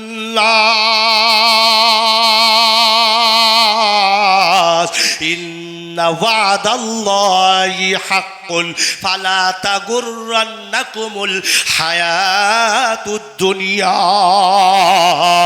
ওয়ালা ইয়াগুররান্নাকুম বিল্লাহিল গরুর। আল্লাহ পাক বলছেন সাহাবাদের ব্যবসা বাণিজ্য গাফিল করতে পারিনি, আমাদের কেন গাফিল হচ্ছে? ফাতেমা নিজের একটা চুলও পরপুরুষকে দেখায়নি, আমাদের নারীরা কেন দেখাচ্ছে? সাহাবারা নবীকে ভালোবাসা দেখিয়েছেন, আমরা ভালোবাসা কেন দেখাতে পাচ্ছি না? সাহাবারা নবীরা প্রত্যেকটা পদ্ধতি অবলম্বন করেছেন, আমরা কেন পাচ্ছি না? তার জবাব আল্লাহ পাক এই আয়াতের ভেতরে দিয়েছেন। ও মনুষ্য জাতি শোনো, এখানে শুধু ইমানদারদের কথা বলিনি, নাস শব্দের অর্থ হচ্ছে মনুষ্য জাতি, সকল মানুষ। এতে মুসলিমও আছে, হিন্দু আছে, সকলেই আছে। ইয়া আইয়ুহান নাস ইন্না ওয়াদাল্লাহি হক, আল্লাহর ওয়াদা সত্য। আল্লাহর ওয়াদা, আল্লাহর অনেকগুলো ওয়াদা আছে, সব ওয়াদা বলা যাবে না, একটা ওয়াদা বলছি। ওয়াল্লাস সাআতা আতিয়াতুল লা রাইবা ফিহা ওয়া আন্নাল্লাহা ইয়াবআসু মান ফিল কুবুর। এটা কোথায় আছে? পারাটা খোলো ভালো করে, পারা নম্বর 17, সূরার নাম হজ, পৃষ্ঠা নম্বর 2, ঠিক উপরে। ওয়াল্লাস সাআতা আতিয়াতুল লা রাইবা ফিহা ওয়া আল্লাহু ইয়াবআসু মান ফিল কুবুর। হে মনুষ্য জাতি শোনো, কিয়ামত অতি আসন্ন, কিয়ামত হবেই হবে, কেউ রোধ করতে পারবে না। এটা আল্লাহর ওয়াদা। আর শয়তানের ওয়াদা, কিয়ামত হবে না। কার কথা ঠিক? আমি শুরুতেই বলেছি, ওমান আসদাকু মিনাল্লাহি হাদিসা, সৃষ্টি যিনি করেন সত্য তিনিই বলতে পারেন। তিনি বলছেন আমি আল্লাহ বলছি কিয়ামত হবে, আর শয়তান বলছে হবে না। তার মানে মন চাহি জিন্দিগি, যত পারো খাও, ফুর্তি করো দুনিয়াতে, আর মরা লাগবে না। আমার জাতির এই ক্যান্সার রোগটা হয়েছে, কোনো বক্তা ধরে দিতে পাচ্ছে না, তাই পরিবর্তন দেখা, জোরে বলো, যাচ্ছে না। দুনিয়ার মোহ আর চাকচিক্যতাকে এমন ভাবে গ্রাস করেছে, মৌলবীদের কবরের কথা শুনতে ভালো লাগে না, তাই দুনিয়ায় এত বাঁচার শখ, কবরের কথা বললে বলে কাল্পনিক আযাব হয় না। তো ওর সামনে যদি কোনো বক্তা রক্ত বমিও করে দেয়, কবরে আযাব আছে, এই হবে ওই হবে, ও কখনো বিশ্বাস করবে না। কাফেরদের ব্যাখ্যা দিতে গিয়ে আমার আল্লাহ পাক কি সুন্দর করে কোরআন শরীফের ভেতরে বলেছেন, যার জীবনের কোনো মকসদ নেই, যে আল্লাহকে মানে না, যে রাসূলকে মানে না, তার জীবনের কোনো মকসদ থাকে না, তার জীবনের কোনো উদ্দেশ্য থাকে না। উদ্দেশ্য কাদের থাকে? যারা আল্লাহকে মানে, যারা রসুলকে মানে, যারা পরকালকে মানে, যারা জান্নাতকে মানে, যারা জাহান্নাম আছে বলে স্বীকার করে, কবরে আযাব আছে বলে স্বীকার করে, তাদের সামনে উদ্দেশ্য থাকে। আর আল্লাহ বলছে উদ্দেশ্যবান লোকেরা আল্লাহকে আমি কি এটা যখন জানতে পারে, তখন তার উদ্দেশ্য বুঝে এসে যায়, আল্লাহ মানলে জান্নাত পাবো, জাহান্নাম হবে না। আর ওই উদ্দেশ্য নিয়েই সে কাজ করতে থাকে। আর আমার উদ্দেশ্য যদি না থাকে, আমি শিয়ালদা হাওড়া কোথাও যেতে পারবো না, আর আমি আমার গন্তব্যস্থল কোনোদিন খুঁজে পাবো না। কাফেরদের চরিত্র বর্ণনা করতে গিয়ে আল্লাহ পাক বলেন, ওরা দুনিয়ায় সারা জীবন বাঁচতে চায়, ওরা বলে দুনিয়া চিরস্থায়ী, ক্ষণস্থায়ী না। আর আমার আল্লাহ বলেন ক্ষণস্থায়ী, চিরস্থায়ী না। প্রিয় শ্রোতা মণ্ডলী, পরের শব্দটা দেখেন কি সুন্দর করে আল্লাহ পাক বলছেন, ফালা তাগুররান্নাকুমুল হায়াতুদ দুনিয়া। দুনিয়ার জীবন খবরদার যেন তোমাদেরকে ধোকায় না ফেলে, কারণ একবার যদি দুনিয়ার মোহই পড়ে যাও, আর তুমি বাঁচতে পারবে না। দুনিয়ার চাকচিক্যের মধ্যে পড়ে গেলে ক্ষতি কি হবে? আল্লাহ বলছে ওয়ালা ইয়াগুররান্নাকুম বিল্লাহিল গরুর। একবার যদি দুনিয়ার ধোকার মধ্যে পড়ে যাও, ও আল্লাহর ব্যাপারে এমন ধোকা দেবে, তুমি আর কোনোদিন বাঁচতে পারবে না, ধ্বংস তোমার অনিবার্য হবেই হবে। নাউজুবিল্লাহ বলেন। দুনিয়ার ধোকার মধ্যে পড়লে আল্লাহ বলছে আমার ব্যাপারে তোদের ধোকা দেবে, নিজের অজান্তে এমন কথা বলবি, ঈমান নষ্ট হয়ে যাবে, টের পাবি না। যদি বলি এটা কার কথা? আল্লাহর কথা। আল্লাহ বলছেন বান্দা যখন জিকির করে, আমাকে স্মরণ করে, শয়তান সেখানে থাকে। কোথায় আছে? কোরআনে সূরা নাস মুখস্থ আছে, জোরে বলেন, সূরা নাস মুখস্থ আছে কি? কুল আউযু বিরাব্বিন নাস মালিকিন নাস ইলাহিন নাস মিন শাররিল ওয়াসওয়াসিল খান্নাস। নবী হে আমার কাছে পানা চাও। কিসের পানা? মিন শাররিল ওয়াসওয়াসিল খান্নাস, আত্মগোপনকারী, ওয়াসওয়াসা প্রদানকারী শয়তান থেকে। তার মানে আত্মগোপন করে, যেখানে আল্লাহ জিকির হয়, কোরআনের আলোচনা হয়, ওখানে শয়তান থাকে না। যেখানে আল্লাহর জিকির হয় ওখানে ফেরেশতা থাকে, আর যখন আল্লাহ জিকির হয় না, দুনিয়ার ডুক ডুক ডুক ডুক ডুক ডুক ডুক ওই যে পিকনিক হচ্ছে ওই সব জায়গায় থাকবে। আমার আল্লাহর ঘোষণা শোনো, তার কপালে কি হবে। তুমি যদি চোরকে জায়গা দাও তো চোর চুরি করবে না তোমার গায়ে হাত বুলাবে? জোরে বলো। হ্যাঁ, তো তুমি শয়তানকে যদি জায়গা দাও তো ধোকা তোমার দেবে না তা কার দেবে? জোরে বলো। আল্লাহ সেই কথা বলছে, ওয়ামাই ইয়াশু আন যিকরির রহমান নুকাইয়িজ লাহু শাইতানান ফাহুয়া লাহু কারিন। যখন বান্দা আমার স্মরণ থেকে গাফেল হয়ে যায়, দুনিয়া দুনিয়া দুনিয়া দুনিয়া দুনিয়া আমার দুনিয়া দুনিয়া করে, আমি একটা শয়তান ফিট করে দিই। আচ্ছা, শয়তান যদি তার বন্ধু হয় কি অবস্থা হবে? জোরে বলো, কি অবস্থা হবে? আল্লাহ কোরআনে ঘোষণা দিচ্ছেন তার ধ্বংস অনিবার্য হয়ে যাবে। তাই আমার আল্লাহ দাউদকে বলছেন পারা নম্বর 23 সূরার নাম 7 পৃষ্ঠা নম্বর 2 মিডল পয়েন্টে, ইয়া দাউদ ইন্না জাআলনাকা খলিফাতান ফিল আরদি ফাহকুম বাইনান নাসি বিল হাক্কি ওয়ালা তাত্তাবি'ল হাওয়া ফায়ুযিল্লাকা আন সাবিলিল্লাহ। হে দাউদ, আমি তোমাকে প্রতিনিধি করে পাঠিয়েছি, তুমি ইনসাফ ভিত্তিক ইনসাফ করো, ন্যায় বিচার করো। আরে হ্যাঁ, একটা কাজ করো, কি? ওয়ালা তাত্তাবিল হাওয়া, বিচার করতে গিয়ে যেন শয়তানের প্রবৃত্তির অনুসরণ করো না। আমি রাজনৈতিক ভাষণ কোথাও দিই না। অনেক নেতারা আছে নিজের লোক হবার কারণে ভুল করলেও তার অন্যায় খুঁজে পায় না, বিচারটা উল্টো করে দেয়। ঠিক বলছি কি ভুল বলছি? জোরে বলেন। আমার আল্লাহ পাক দাউদ নবীকে বলছেন, না না না, এমন প্রবৃত্তির অনুসরণ করো না। করলে কি হবে? ফায়ুযিল্লাকা আন সাবিলিল্লাহ, ওই শয়তান তোমাকে পথভ্রষ্ট করে দেবে। ঠিক বলছি না ভুল বলছি? প্রিয় শ্রোতা মণ্ডলী, এই জন্য শয়তানের ধোকায় আর দুনিয়ার ধোকায় পড়ো না। বললে এমন কথা বলবে ঈমান নষ্ট হয়ে যাবে, বুঝতে তুমি পারবে না। অনেক মুসলমান আছে, আমার মসজিদের এক লোক এসে বলছে, মুফতি সাহেব বলে কি? বলে অমুক একটা লোক কবরের আযাবকে কাল্পনিক মনে করে। 1 নম্বর প্রশ্নের উত্তর দেওয়া হয়ে গিয়েছে। আমাদের কাজ কি? সাহাবাদের কাজ কি ছিল? রাসূলুল্লাহর কাজ কি ছিল? আর আমরা আজ কি করছি? অনুধাবন করার সময় এসে গিয়েছে। 2 নম্বর প্রশ্নের দিকে এগিয়ে যাচ্ছি। প্রিয় শ্রোতা মণ্ডলী, আমাদের অনেক মানুষ আছে যারা দুনিয়ার চাকচিক্যের ভেতরে পড়ে গিয়ে কবরের আযাবের সত্যতাকে বিশ্বাস করতে চায় না। আমি 3 দিক দিয়ে আপনাকে উদাহরণ দেব। কবরের আযাব আছে। যদি বলেন মুফতি সাহেব কোরআন দিয়ে দলিল দাও, কোরআন দিয়েও দিতে পারি। হাদিস দিয়ে দলিল দাও, হাদিস দিয়েও দিতে পারি। ঘটনা দিয়ে দলিল দাও, ঘটনা দিয়েও দিতে পারি। আগে হাদিসটা শোনো। আমার রাসূল বলছেন, ইন্নাল মুমিনা ফি কবরিহি লাফি রাউজাতিল খাজরা। একজন মুমিন যখন কবরের ভেতরে প্রবেশ করে, আসলে সে কবরের ভেতরে থাকে না। কোথায় থাকে? জোরে বলো। সবুজ বাগানে। জোরে বলবেন না সুবহানাল্লাহ? আরো জোরে বলবেন না সুবহানাল্লাহ? কোথায় থাকে জোরে বলো? সবুজ বাগানে। ফায়ুরাহাবু লাহু কবরুহু 70 জিরা। তার কবরকে 70 হাত 70 গজ প্রশস্ত করে দেওয়া হয়। শুধু কি তাই, ওয়ায়ুনাওয়ারু লাহু কাল কমারি লাইলাতাল বাদারি। পূর্ণিমার চাঁদের ন্যায় তার কবরটাকে আলোয় আলোকিত করা হয়। এই কথা বলার পর নবীজি বলছেন, আতাদরুনা ফিমা উনজিলাত হাযিহিল আয়া। ও আমার সাহাবারা, তোমরা এই আয়াতটা সম্পর্কে কি জানো? এই আয়াতটা সম্পর্কে কি জানো? কোন আয়াতটা? এই যে আয়াতটা এবার নবীজি তেলাওয়াত করতে শুরু করে দিলেন। কি তেলাওয়াত? কোরআন শরীফ পারা নম্বর 16। টাইমটা একটু অল্প হয়ে গেছে সালাম সাহেব, একটু বেশি দেওয়া দরকার ছিল আপনার, এতে আমার মন পুষতেছে না। আপনি জানেন যে বক্তা 5-6 ঘন্টার বক্তা দিয়েছেন 10:30 পর্যন্ত, এখন এই হয়ে যাচ্ছে টাইম। প্রিয় শ্রোতা আমাদের মাঝখানে এবার গজল আসছে। এবার না 10টা গজল বলবো। শিল্পী আনবেন, আমরা শিল্পী না। মনে করতেছে গোয়ালের গরু ঘাস খায় না, তা এখানে আর আরাফাত কি করবো? অত সহজ আমরাও গজল জানি।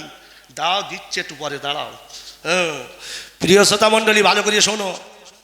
নবীজি বললেন কবরে কি আছে বলার পর এরপর নবীজি বলছে, আতাদরুনা ফিমা উনজিলাত হাযিহিল আয়া। ও আমার সাহাবারা, এই আয়াতটা সম্পর্কে তোমরা কি জানো কাদের ব্যাপারে নাজিল হয়েছে? আল্লাহু ওয়া রাসূলুহু আলাম। আল্লাহ এবং তার রাসূল ভালো জানেন। এরপর নবীজি আয়াতটা তেলাওয়াত করতে শুরু করে দিলেন। কোথায় আছে? কোরআনে পারা নম্বর 16, সূরার নাম তাহা, পৃষ্ঠা নম্বর 19, নিচের দিকে। আয়াতটা কি? ওমান আরাযা আন যিকরি ফাইন্না লাহু মাইশাতান যানকাও ওয়া নাহশুরুহু ইয়াউমাল কিয়ামাতি আমা। এর মানেটা কি? এর মানেটা হলো যারা আমার স্মরণ থেকে দূরীভূত হবে, আমার স্মরণ করবে না, ফাইন্না লাহু মাইশাতান জনকা, তাদের জীবনটাকে সংকুচিত করা হবে, সংকীর্ণ করে দেওয়া হবে। আর কি করা হবে? ওয়াউমাল কিয়ামতি আমা, আর কিয়ামতের দিন অন্ধ হয়ে, জোরে বলো, উঠবে। নবীজি সাহাবাদের বলছেন, ও আমার সাহাবারা জানো, এই আয়াতের ভেতরে একটা শব্দ আছে। কি শব্দ? ওমান আরজান জিকিরি ফাইন্না লাহু মাইশাতান জনকা। এই মাইশাতান জনকা, জীবন সংকীর্ণ করে দেওয়া হবে। এর মানে কি তোমরা জানো? এর ব্যাখ্যা কি? আল্লাহু ওয়া রাসূলুহু আলাম, আল্লাহ এবং তার রাসূল ভালো জানেন। এরপরে নবীজি বললেন, ও আমার সাহাবারা, জীবন সংকুচিত করার অর্থ আমি রাসূল বলছি। জিসকে কবজে মে মেরি জান হে ওয়াল্লাযী নাফসি বিয়াদিহি, যার হাতে আমার জান। জীবন সংকুচিত করার অর্থ হলো ইন্নাহু লা ইউসাল্লাতু আলাইহি তিসআতু ওয়া তিসউনা তিননিনা, তাদের কবরে ৯৯টা তিননিন দেওয়া হবে। কটা? ৯৯টা। সাহাবারা, আল্লাহ রসুল জিজ্ঞাসা করছেন, সাহাবারা তোমরা কি জানো আতাদরুন আমার তিননিন? তিননিন কাকে বলে? সাহাবারা বলছেন, আল্লাহু ওয়া রাসূলুহু আলাম, আল্লাহ এবং তার রসুল ভালো জানেন। নবীজি বললেন, তিননিন মানে হলো তিসআতু ওয়া তিসউনা হাইয়া, ৯৯টা সাপ দেওয়া হবে। ও আমার সাহাবারা, শুধু তাই নয়, প্রত্যেকটা সাপের 9টা করে মুখ হবে। এখন আপনারা বলেন, ৯৯টা সাপ ছেড়ে দেওয়া হবে, লেলিয়ে দেওয়া হবে, আবার প্রত্যেক সাপের 9টা করে মুখ হবে, তাহলে মোট কটা মুখ হবে? 800। 800, তাড়াতাড়ি বলো, 891টা কি 89টা মুখ হবে। এই 889টা মুখ কবরে কাফেরকে দংশন করতে থাকবে, এই গোশগুলো খাবলাতে থাকবে। কতদিন? ইলা ইয়াউমিল কিয়ামা, যতদিন কিয়ামত না হচ্ছে ততদিন এই শাস্তি দেওয়া হবে। এরপরে তো জাহান্নামে আসবে। প্রিয় শ্রোতা মণ্ডলী, কবরের আযাব আছে কিনা? রাসূলুল্লাহর হাদিস থেকে প্রতীয়মান হয় কবরের আযাব আছে। এবার কোরআন দিয়ে বলি, ওটা হাদিস দিয়ে বললাম। পারা নম্বর 11, সূরার নাম তাওবা, পৃষ্ঠা নম্বর 2। ওপরে ওমিমান হাওলাকুম মিনাল আরাবি মুনাফিকুন, হে নবী তোমার আশেপাশে কিছু মুনাফিক ঘোরে, ওদেরকে তুমি চেনো না। নাহনু না, আমি ওদেরকে চিনি। শোনো, ওই যে মুনাফিকরা সাংঘাতিক, ওরা উহুদের যুদ্ধে হ্যাঁ অনেকে কেটে পড়ল। আমার রসুল চিন্তা করবেন না, আমি ওদেরকে কঠিন শাস্তি দেব। সানু আযিবুহুম মাররাতাইন, কবার? দুবার। তাহলে দুবার বলতে একটা কিয়ামতে আর একটা কবরে, না, একটা দুনিয়ার জীবনে মৃত্যুর সময় আর একটা কবরে। তারপর সুম্মা ইউরাদ্দুনা ইলা আযাবিন আযীম, তা মহা আযাবের দিকে নিয়ে যাওয়া হবে, মানে জাহান্নামে। কোরআনের 11 পারায় সূরা তাওবা 2 নম্বর পৃষ্ঠা থেকে জানতে পারলেন কবরের আযাব আছে কি না। এবার যদি ঘটনা দিয়ে শোনেন, বলে দিতে পারবো আলহামদুলিল্লাহ। খাদিজা বলছেন, আল্লাহ পাকের রাসূল, আমার 3টি আবদার আছে আপনার কাছে, আপনি যদি। আর লাস্টের কি প্রশ্ন করিলাম? মায়ের প্রতি নবীজির, জোরে বলো, সম্মান। ওটা বলেই বক্তব্য শেষ করে দেবো 9:47। আর একটুখানি শোনেন, তারপর ইনশাআল্লাহ বক্তব্য শেষ। প্রিয় শ্রোতা মণ্ডলী, আমাকে 10:30 পর্যন্ত সময় দেওয়া হয়েছে, টাইম প্রায় এগিয়ে যাচ্ছে। আমিও কথা শর্টে আনতেছি, আর বেশিক্ষণ সময় নেব না, এবার বিদায় নেব। প্রিয় শ্রোতা মণ্ডলী, 2 নম্বর প্রশ্নের উত্তরটা দিয়ে দিচ্ছি। প্রথম প্রশ্নের উত্তরটা জেনে ফেলেছেন, আল্লাহ নবীর কত সম্মান ছিল, আমাদের করণীয় কি, তারা কি করেছিল, আমরা কি করছি। 2 নম্বর প্রশ্ন, কবরে আযাব আছে কিনা, হাদিস দিয়েছি, কোরআন দিয়েছি, ঘটনা দিচ্ছি। এরপর 3 নম্বরে চলে যাব। প্রিয় শ্রোতা মণ্ডলী, হযরতে খাদিজাতুল কুবরা, তার মতো শ্রেষ্ঠ নারী আর আসবে না। রসুলকে বলছে, আল্লাহ পাকের রসুল, 3টি আবদার আপনার কাছে আমার আছে। কটা? কটা কটা কটা কটা বলা নিলুন, কটা? 3টে। তোমার নামের জন্য করলাম, একটু একটু যাক। বুঝতে পারোনি? তুমি বাড়িতে আমার ওয়াজ শোনো, আমার বন্ধু আবার আমার ভক্ত, ও বাড়িতে আমার ওয়াজ ছাড়া ওয়াজ শোনে না। প্রিয় শ্রোতা মণ্ডলী, তাই একটু ওর নাম করে দিলাম, ও বাড়িতে যেন একটু দেখতে পারে যে না, আমার বন্ধু একটু আমার নাম করিয়েছে, আমার ওয়াজটা শোনার জন্য সে বাড়ির থেকে এসেছে, ওই যে মাঝখানে বসে আছে। প্রিয় শ্রোতা মণ্ডলী, তো আমি যে কথা বলছিলাম, কবরে আযাব আছে কিনা হাদিস দিয়ে প্রমাণ করে দিলাম, কোরআন দিয়ে প্রমাণ করে দিলাম। এবার আমি ঘটনা দিয়ে প্রমাণ করতে চাই। 3টে প্রশ্ন করলো খাদিজা রসুলকে। নাম্বার 1, আল্লাহ পাকের রসুল, আমি তো বিদায় নেব, কিন্তু আমার একটা আবদার হলো, আপনি যে জুব্বাটা পরে থাকেন, যে জুব্বাটা পরে আপনি গারে হিরাতে আপনি ধ্যান করেছিলেন, আল্লাহ পাক আয়াত নাজিল করেছিলেন, ইকরা বিসমি রাব্বিকাল্লাযী খলাক, ওই জুব্বাটা আমার জীবনের শেষের মুহূর্তে কাফনের কাফন দেওয়া হয়। 2 নম্বর প্রশ্ন, 2 নম্বর আবদার, ইয়া রাসূলুল্লাহ, আপনি আমার স্বামী, কত কত সাধনা করে আমি আপনাকে পেয়েছি, ও আমার স্বামী, আমার আপনার কাছে আমার 2 নম্বর আবদার কি, আমি যখন মারা যাব আপনি নিজে জানাজা পড়াবেন, আর কবরে নিজে হাতে আমাকে শুইয়ে দেবেন। আর 3 নম্বর আবদারটা হলো আমাকে রেখে সবাই চলে যাবে, আপনি যাবেন না। আমার মাথার পাশে দাঁড়িয়ে আপনি আমার জন্য একটু দোয়া করবেন যতক্ষণ না মুনকার নেকিরের প্রশ্নের উত্তর শেষ না হচ্ছে। রসুল বলেছেন দাজ্জালের ফিতনার থেকে সবচাইতে বড় ফিতনা হচ্ছে কবরের ফিতনা, কারণ প্রশ্নের উত্তর যদি না দিতে পারে কি ঠিকানি যে হবে, আপনার হবে না ইনশাল্লাহ। আপনি দাঁড়িয়ে রেখেছেন, টুপি রেখেছেন, আল্লাহ যেন আপনার কবুল করে, আমরা সেই দোয়াই করি। কিন্তু যে আল্লাহকে অস্বীকার করেছে তার ধোলাই হবে। ছোট ছোট গুনাহের কারণে আযাব হবে না ভাই, কারণ ইমানদার তো। রসুল বলেছেন সবচাইতে মেহেরবান আল্লাহ কখন হন বান্দার প্রতি, ওটা অনেকেই জানে না। আমি যখন তালিমে বলছিলাম, অনেকে বলছে নামাজে, অনেকে বলছে জিকিরে, অনেকে বলছে দোয়াতে, অনেকে বলছে এতে, আর আমি যখন হাদিসটা বর্ণনা করলাম সব অবাক হয়ে গেল। রসুল বলেছেন अल्लाह उस वक्त बंदा पर सबसे ज्यादा मेहरबान होता है जब बंदा मर जाता है, उसे कब्र में दाखिल किया जाता है, और जब लोग उसे तनहा छोड़कर आ जाता है। আল্লাহ পাক বান্দার উপরে, ইমানদার বান্দার উপর কখন দয়াবান হয়, সবচাইতে দয়া করেন কখন? যখন কেউ পাশে থাকে না, আমার আল্লাহ পাশে থাকেন। কখন? সেই সময়টা যখন একজন বান্দা মরে যায়, কবরে তাকে রাখা হয়, বাঁশ দিয়ে তাকে ঢেকে দেওয়া হয়, আর সবাই যখন চলে, তখন আমার আল্লাহ মেহেরবান হয়। ওই সময় দয়া না করলে ঠেঙানি, কিরম ঠেঙানি হবে জানো? আল্লাহ, আর ও কথা আর বললাম না, হাসলি হবে না যুবক। এই দেখো, এই দেখো, তাকাও, এদিক তাকাও, চোখ থাকবে না, অন্ধ। আর এই দেখো, কেন বলো দিন? মারতে গেলে চোখ দিয়ে দেখতে তো মায়া লাগবে, আর কানে শুনতে পাবে না, কারণ মারির চোটে আওয়াজ করলে তো দয়া হবে। ওই ফেরেশতা দেবে ঠেঙানি, যদি একবার বলে হায় হাতা লাদ্রি, আমি কিচ্ছু জানি না, এদিক আয়, আমি তোকে পাঠিয়েছি, আর আমাকে চিনিস না, এদিকে আয়, আগে ধুনে দিয়ে আয়। কেউ কোনো বাবা, কোন বাবা বাঁচাবে বলো? খুব তো পুরান বাবা, কেবলা বাবা, ফতে বাবা, কোনো বাবা ওখানে কি চলবে? মান রব্বুকা আমা দিনুকা, এই 3টে প্রশ্ন উত্তর দিতে পেরেছো কিনা, ব্যাস। এইটা ছাড়া তুমি কোন দল করো ওটা দেখা, পরিষ্কার কথা একদম। ও আবার ব্যাখ্যা আছে, আমি আর ওদিক যেতে চাই না, কারণ আমার বিষয় নিয়ে আমি আলোচনা করছি। প্রিয় শ্রোতা মণ্ডলী, তো তো আল্লাহ পাক কখন মেহেরবান হন? যখন বান্দাকে কবরের ভেতরে রাখা হয় আর মানুষ যখন চলে আসে। এটা কোন ব্যক্তির কথা বলছি? যার ঈমান। সবাই চলে যাবে, আমার আল্লাহ চলে যাবে, তোমার পাশে থাকবে। যে আল্লাহ তোমার পাশে থাকবে তাকে ছেড়ে আজকে বউ বাচ্চার জন্য কি করতেছো, অথচ মরে যাও, তোমার পাশে ওরা থাকবে না, চলে আসবে। আর যাকে ছেড়ে তুমি ডুব ডুব ডুব ডুব ডুব চলে যাচ্ছ, যাকে ছেড়ে তুমি খেল তামাশায় মত্ত হয়ে গেছো, সেই আল্লাহ তুমি কবরে থাকলে সেই আল্লাহ তোমাকে বাঁচাবে। সুবহানাল্লাহ হবে না? একটু জোরে সুবহানাল্লাহ হবে না? প্রিয় শ্রোতা মণ্ডলী, তাহলে দয়াবান আল্লাহ দয়া করবে ইমানদারদের জন্যে, বেঈমানদের জন্যে না। যত চিৎকার করবে আযাব তত তীব্র হবে, একটাই কারণ, তারা আমাকে অস্বীকার করেছে। প্রিয় শ্রোতা মণ্ডলী, তারপরেও বলবো ইমানদাররা কবরের আযাব ভয় করো। এটা মনে করো না যে আমার আযাব হবে না। সাহাবারা কি কান্না করেছেন, আর আজকে আমরা উদাসীন। উসমান গনি, নবীর জামাই যুন্নুরাইন, কবর দেখলে, কবরের পাশ দেখলে এত কান্না কাঁদতেন। সাহাবারা জিজ্ঞাসা করতেন, হে উসমান, তুমি রাসূলুল্লাহর মজলিসে থাকলে এতটা কাঁদো না যতটা কবরের পাশে এসে কাঁদো।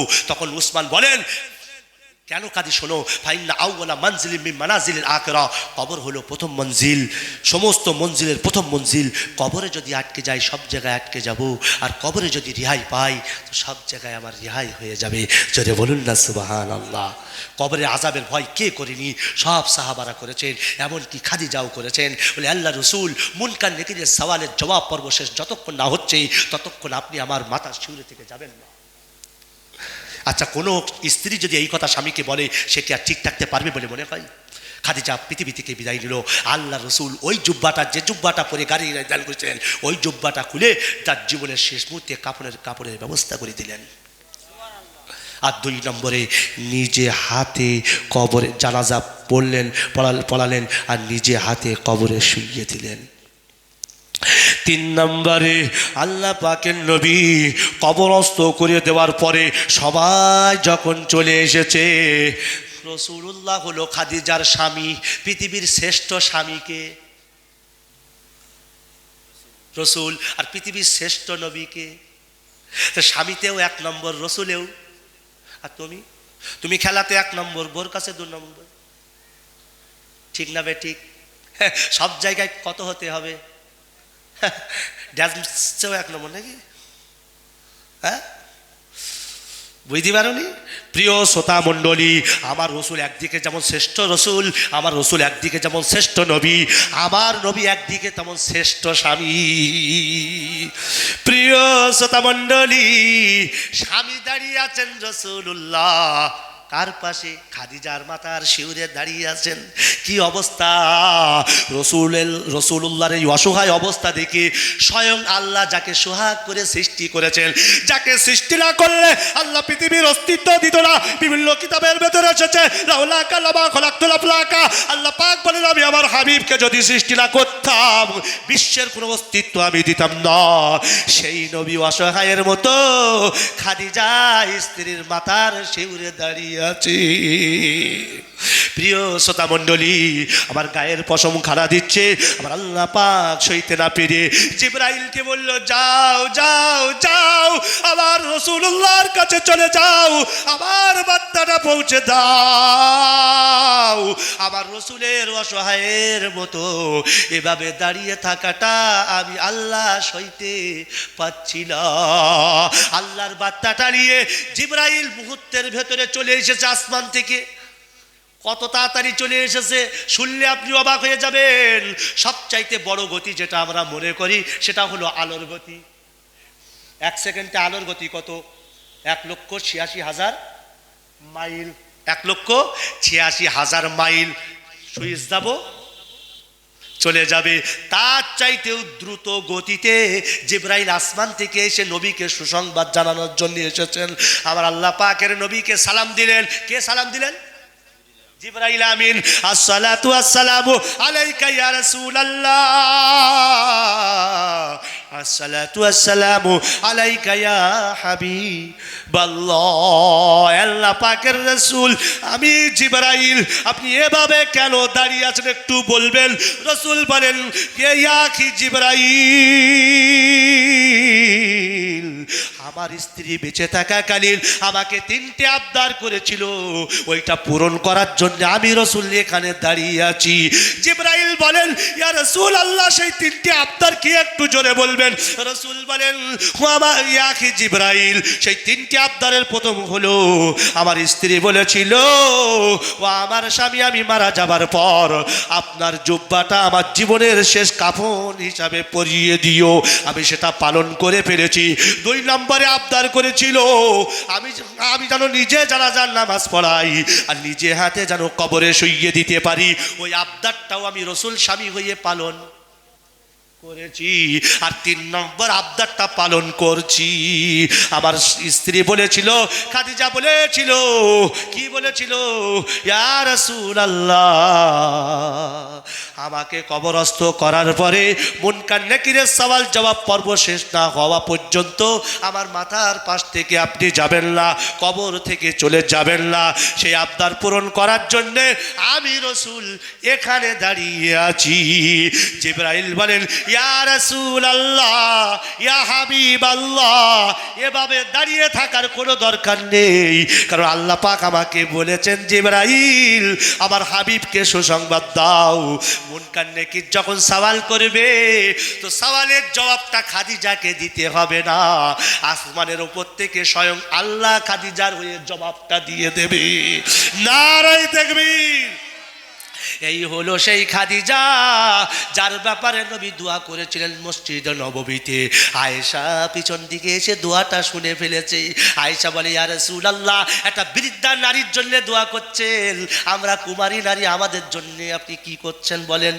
হযরতে রাসূলুল্লাহ বলেন, আয়েশা, খবরদার এমন কথা বলো না, তোমরা সবাই আমার সুখের স্ত্রী আর খাদিজা হলো আমার দুঃখের স্ত্রী। গোটা আরব বলেছিল, খাদিজা রে, এই এতিম মোহাম্মদকে বিয়ে করবি, যার টাকা পয়সা নেই, তুই এত ধনবান, এত টাকা পয়সা তোর, তুই একটা বালক এতিম, তুই একটা এতিম মোহাম্মদকে বিয়ে করবি, গরিবকে বিয়ে করবি। সেদিন খাদিজা বলেছিল, হে মক্কার আরবেরা, এ আরবের মক্কারা, শোন শোন শোন শোন শোন, আমার অর্থ সম্পদ যদি গরিব এতিম মোহাম্মদের পায়ের তলায় লুটিয়ে দিই, তাহলে বল কে গরিব আর কে বড় লোক? এভাবে করে খাদিজা রাসূলুল্লাহর পাশে দাঁড়িয়েছিল। এরকম নারী আছে? এরকম নারী আছে?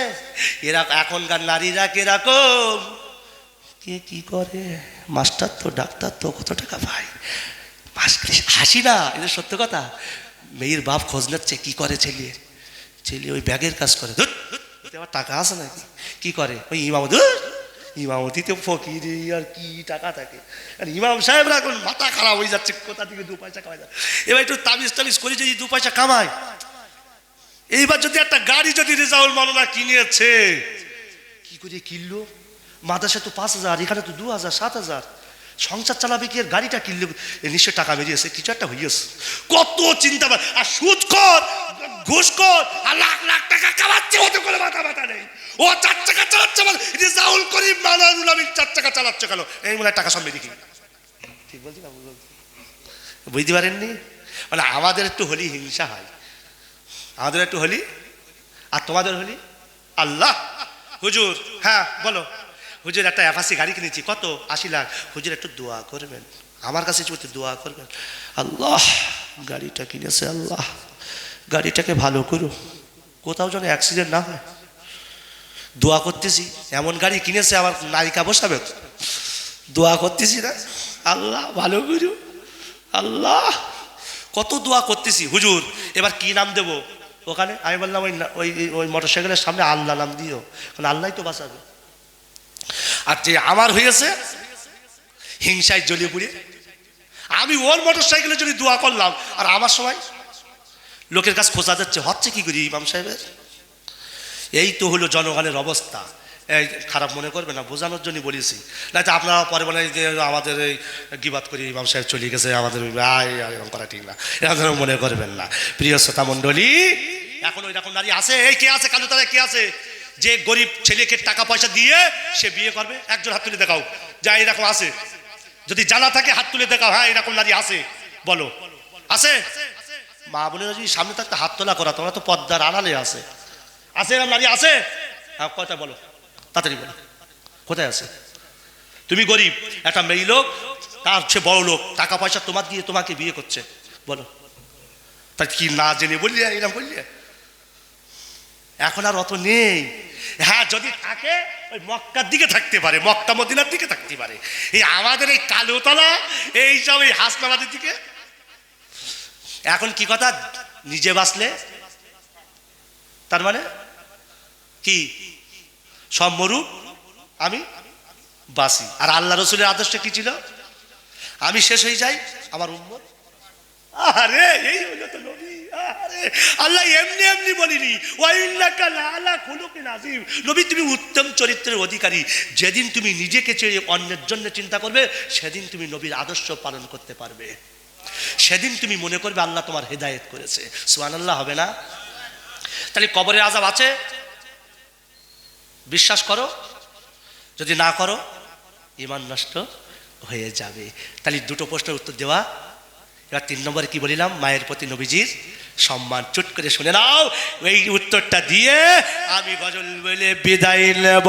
প্রিয় শ্রোতা মণ্ডলী, আমার আল্লাহ পাক বলেছেন, রসুল বলেছেন, লা ইয়াবকা মিনাল ইসলামি ইল্লা ইসমুহু, এমন একটা সময় আসতেছে ইসলামের নামটুকু ছাড়া আর কিছু বাকি থাকবে না, রীতিনীতি সংস্কৃতি কিছুই থাকবে না। কিন্তু আবার একটা সময় আসতেছে ইমাম মেহদির নেতৃত্বে গোটা পৃথিবীতে ইসলামী রাজ কায়েম হবে। কিন্তু ইমাম মেহদির আগে কোনো রীতিনীতি সংস্কৃতি থাকবে না। আজ তাই হচ্ছে প্রিয় শ্রোতা মণ্ডলী, ছোট বড়কে সম্মান করে না, বড় ছোটকে স্নেহ করে না, করে সুদ বেড়ে যাবে, জেনা বেড়ে যাবে, সন্তান পিতার মাতার অবাধ্য হবে। এই হচ্ছে কি হচ্ছে না, জোরে বলো, এই হচ্ছে কি হচ্ছে না? এমন অনেক ছেলে আছে বিয়ের আগে আম্মু আম্মু করেছে, বিয়ের আগে মাকে কত খেয়াল রেখেছে, আর বিয়ে হয়ে যাওয়ার পর বউয়ের নেতৃত্বে মা বলে, মাকে মা বলে ডাকে না, এমন কি মাকে খাওয়া দেয় না। এরকম অনেক আছে কিনা? আমার রসুল থেকে শিক্ষা নিতে হবে, আমার রসুল মাকে কতটা ভালোবেসেছেন, আর আমরা আমাদের মাকে কতটা। দাঁত থাকতে যদি কেউ দাঁতের মর্যাদা না বোঝে, তো তাহলে তাকে জিজ্ঞাসা করো, গোশত যখন সামনে আসে খেতে না পারার যন্ত্রণাটা কি। ঠিক বলছি না ভুল বলছি, জোরে বলো। এই যে দাঁতের মর্যাদা তোমাকে বুঝতে হবে, দাঁত কি জিনিস। প্রিয় শ্রোতা মণ্ডলী, বউ হারিয়ে গেলে বউ আরেকবার পাওয়া যায়, কিন্তু মা হারিয়ে গেলে আর পাওয়া যায় না। আমার বন্ধুর মা পৃথিবী থেকে বিদায় নিয়েছে, আর আমার আব্বা আমি যখন 5 বছরের তখন বিদায় নিয়েছে। আর ওই ছেলেটি 5 বছর বয়সে আমাকে সান্ত্বনা দিতে আমার বাড়িতে এসেছে। আজ আমার আব্বা বিদায়, ওর আজ মার বিদায়, এখনো আব্বাকে আব্বু বলে ডাকতে পারি না। তো আমার ওই সন্তান নাম হলো রাইহান, ওকে একটু বলি রাইহান আব্বু, ওকে একটু আব্বু বলে সান্ত্বনা দিই। আমার ওই বন্ধুটা মা চলে গিয়েছে, মাকে মা বলে ডাকতে পারে না। যার মা নেই তাকে জিজ্ঞাসা করো মাতৃবিয়োগের যন্ত্রণা কতখানি। আমার রসুল যেভাবে মাকে সম্মান করেছে, আমরা যদি সেই সম্মান আমাদের মাকে দেখাতে পারতাম, তাহলে আজকে আমাদের এত ক্ষতি হতো না। মাকে বাদ দিয়ে জীবনে তুমি উন্নতি করতে পারবে না, মাকে বাদ দিয়ে কখনো তুমি ভালো হতে পারবে না।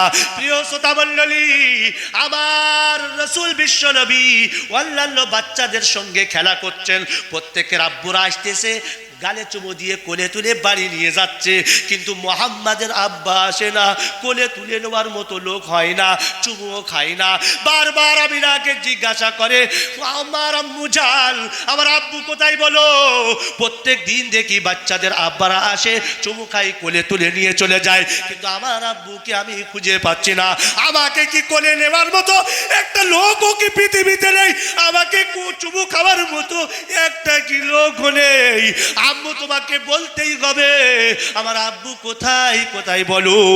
কিন্তু উত্তরটা কেমন করে দেবে? মোহাম্মদের আব্বা আব্দুল্লাহ তো পৃথিবী থেকে বিদায় নিয়েছে। আপনারা বলেন তো কি করে মা আমিনা উত্তর দেবে? প্রিয় শ্রোতা মণ্ডলী, আমি আপনাকে একটাই কথা বলতে চাই, জীবনে মাকে কোনোদিন কষ্ট দিবেন না। হাত তুলে আমাকে দেখান, হাত তোলেন, হাত তোলেন।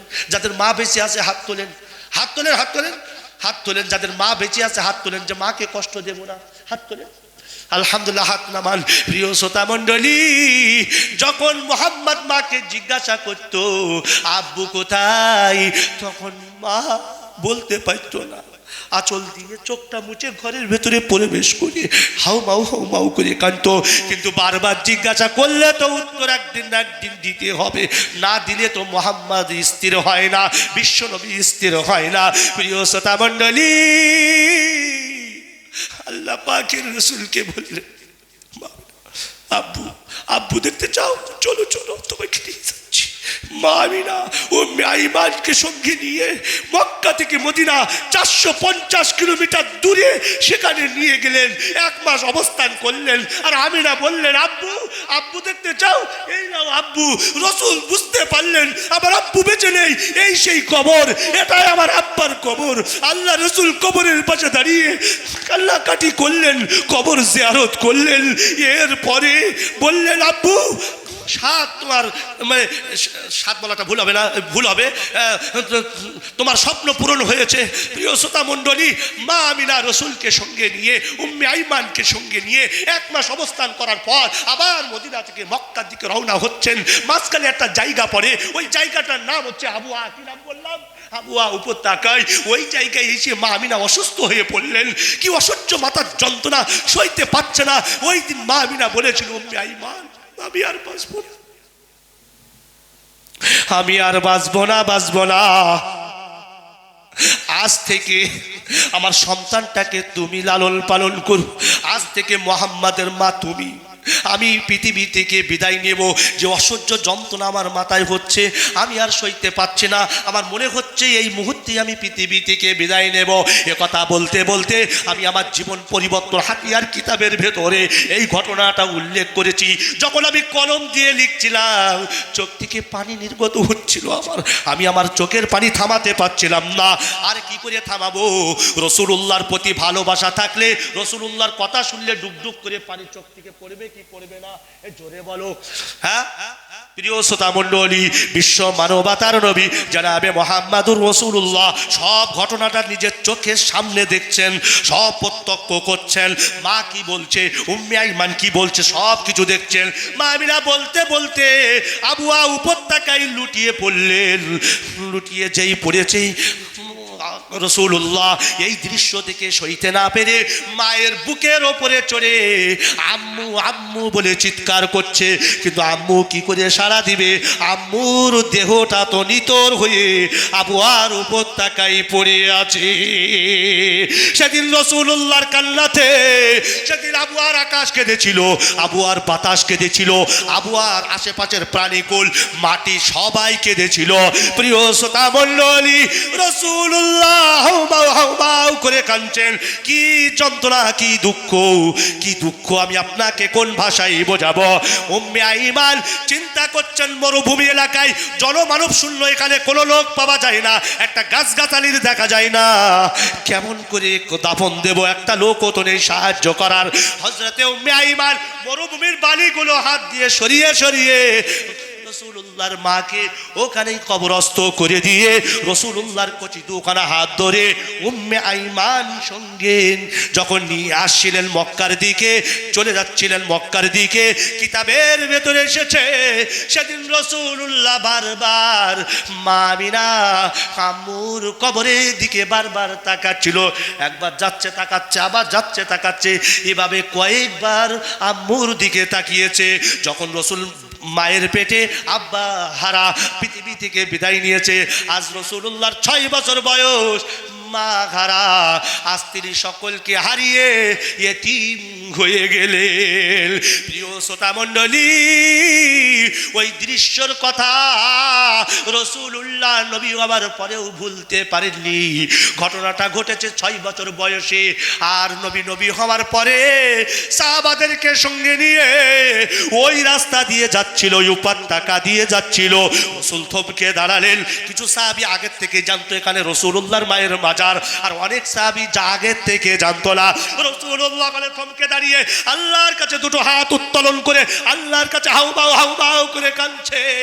অনেকক্ষণ কান্নাকাটি করার পরে রাসূলুল্লাহ যখন মুখে হাতটা বুলিয়ে নিলেন, এরপরে ওই সমস্ত সাহাবারা যারা আগের থেকে জানতো না এখানে রাসূলুল্লাহর মাজার, তারা জিজ্ঞাসা করলেন, হে আল্লাহ পাকের রাসূল, আপনি এটা এমন কোন জায়গা, এই জায়গায় আপনি থমকে দাঁড়িয়ে আল্লাহর কাছে কান্নাকাটি করলেন? আমরা দেখতে পাচ্ছিলাম আপনার চোখ দিয়ে পানি মোটে থামছিল না, আপনি কি কান্নাটাই করলেন? আল্লাহ পাকের রাসূল, এই রহস্যর কথাটা আপনাকে বলতে হবে, বুঝতে পারলাম না, বলুন। আল্লাহ পাকের নবী বলেন, ও আমার সাহাবারা, কেন আমি থমকে দাঁড়াবো না? কেন আমি কবর জিয়ারত করব না? কেন আমি আল্লাহর কাছে দুহাত তুলে উত্তোলন করব না? ও আমার সাহাবারা, আমি যার কবর জিয়ারত করেছি এটা হলো আমার মায়ের কবর। প্রিয় শ্রোতা মণ্ডলী, আমি এখনো ভুলতে পারিনি। রাসূল বলে আমি এখনো ভুলতে পারিনি, কারণ 6 বছর বয়সে সাহাবারা, তোমরা জানো না 6 বছর বয়স যখন আমার আম্মু যখন আমার আব্বুর কবর জিয়ারত করতে নিয়ে গিয়েছিল, এই ফেরার পথে আমার মা এই জায়গায় মৃত্যুবরণ করেছিল। আমার সাহাবারা বলো, আমি রাসূল, আমি কেমন করে আমার মায়ের কবর এড়িয়ে চলে যেতে পারি? আমি আল্লাহকে বলেছি, রব্বানা, আমি আমার মায়ের কবর জিয়ারত করতে চাই। আল্লাহ বলেন, অনুমতি আছে হাবিব, তুমি জিয়ারত করো, কোনো সমস্যা হবে না। ও আমার সাহাবারা, আল্লাহ আমার অনুমতি দিয়েছেন, তাই কবর জিয়ারত করেছি। ঘটনাটা ঘটেছে 6 বছর বয়সে, আর নবী হয়েছেন 40-এ। মাঝখানে 34, 35, 36 বছর বয়স, 36টা বছর চলে গিয়েছে, তবুও নবী মায়ের কথা ভুলতে, জোরে বলো, পারিনি। তাই আমি একটা কবিতা লিখলাম, একটা গজল নিজেই লিখলাম।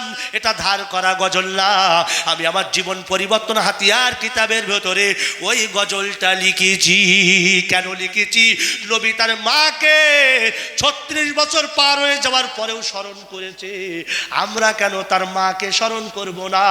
তাই আবওয়াকে কেন্দ্র করে আমি আরাফাত একটা গজল লিখেছি। বলবো গজলটা? মা আমিনা আবওয়া তাকাই চির বিদায় হয়ে যাই, চির বিদায় হয়ে যাই। ইতিহাসের পাতায় আছে লেখা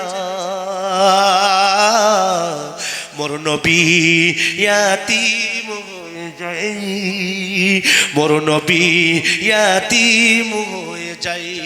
সুবহানাল্লাহ বলেন। মরুর বুকে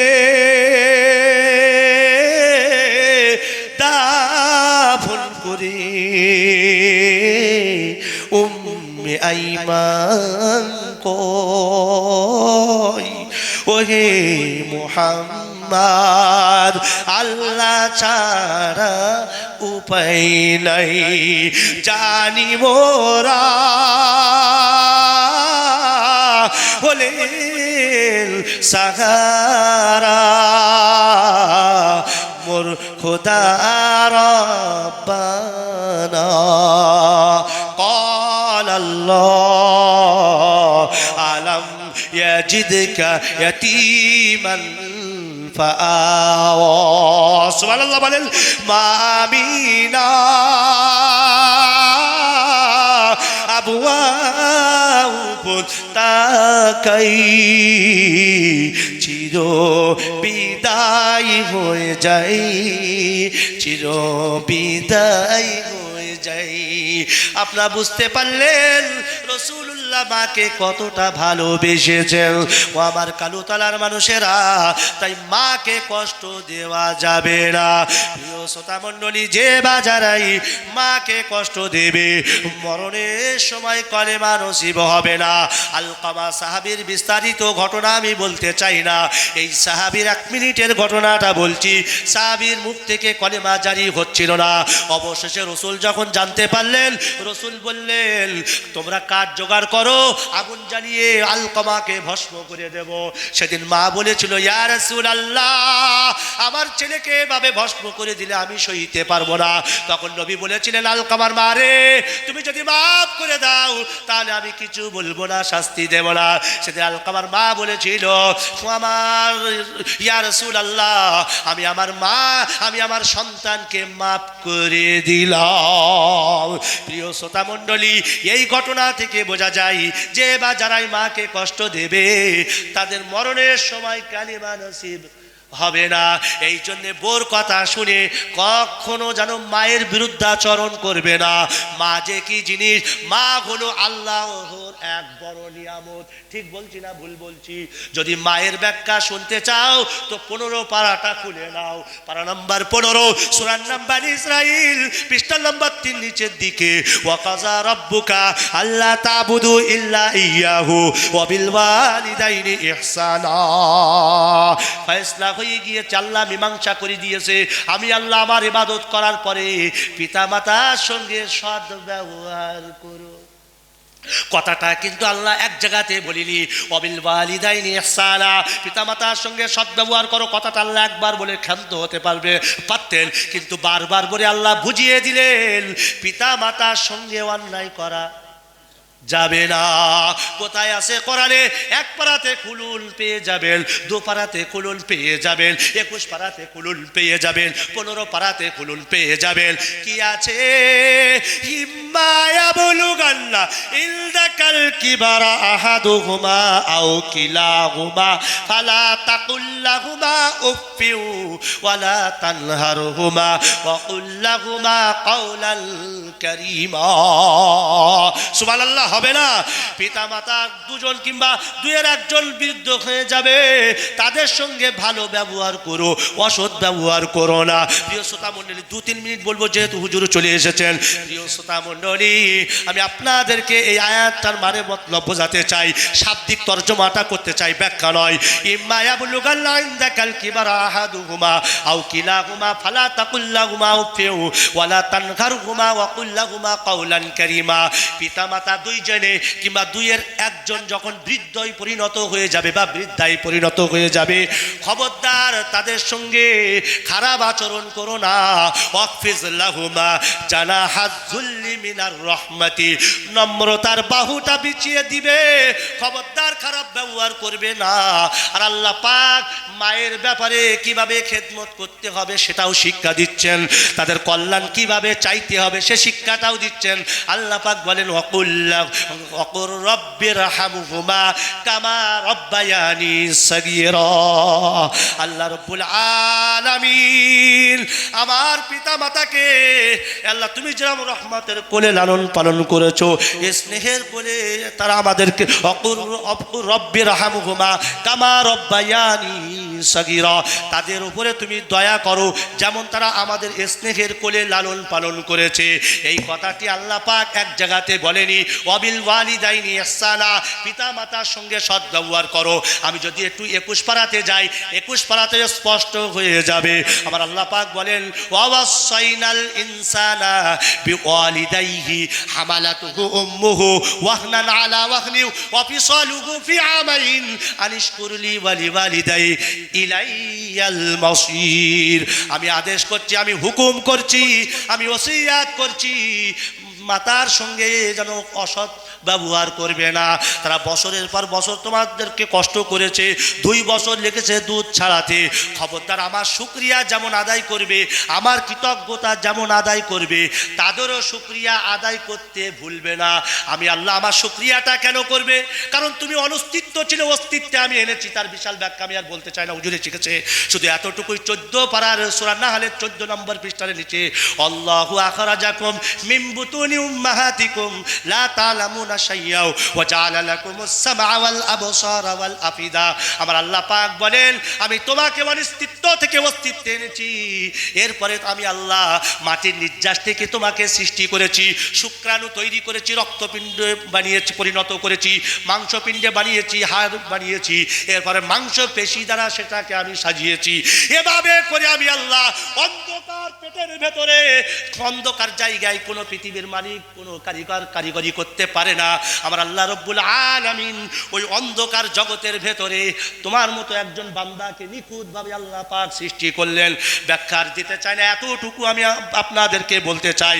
আল্লাহ যেরকম রব্বুল আলামিন সৃষ্টি করেছেন, প্রতিপালন করেছেন, মা তো ডেলিভারি যন্ত্রণাটা সহ্য করেছে।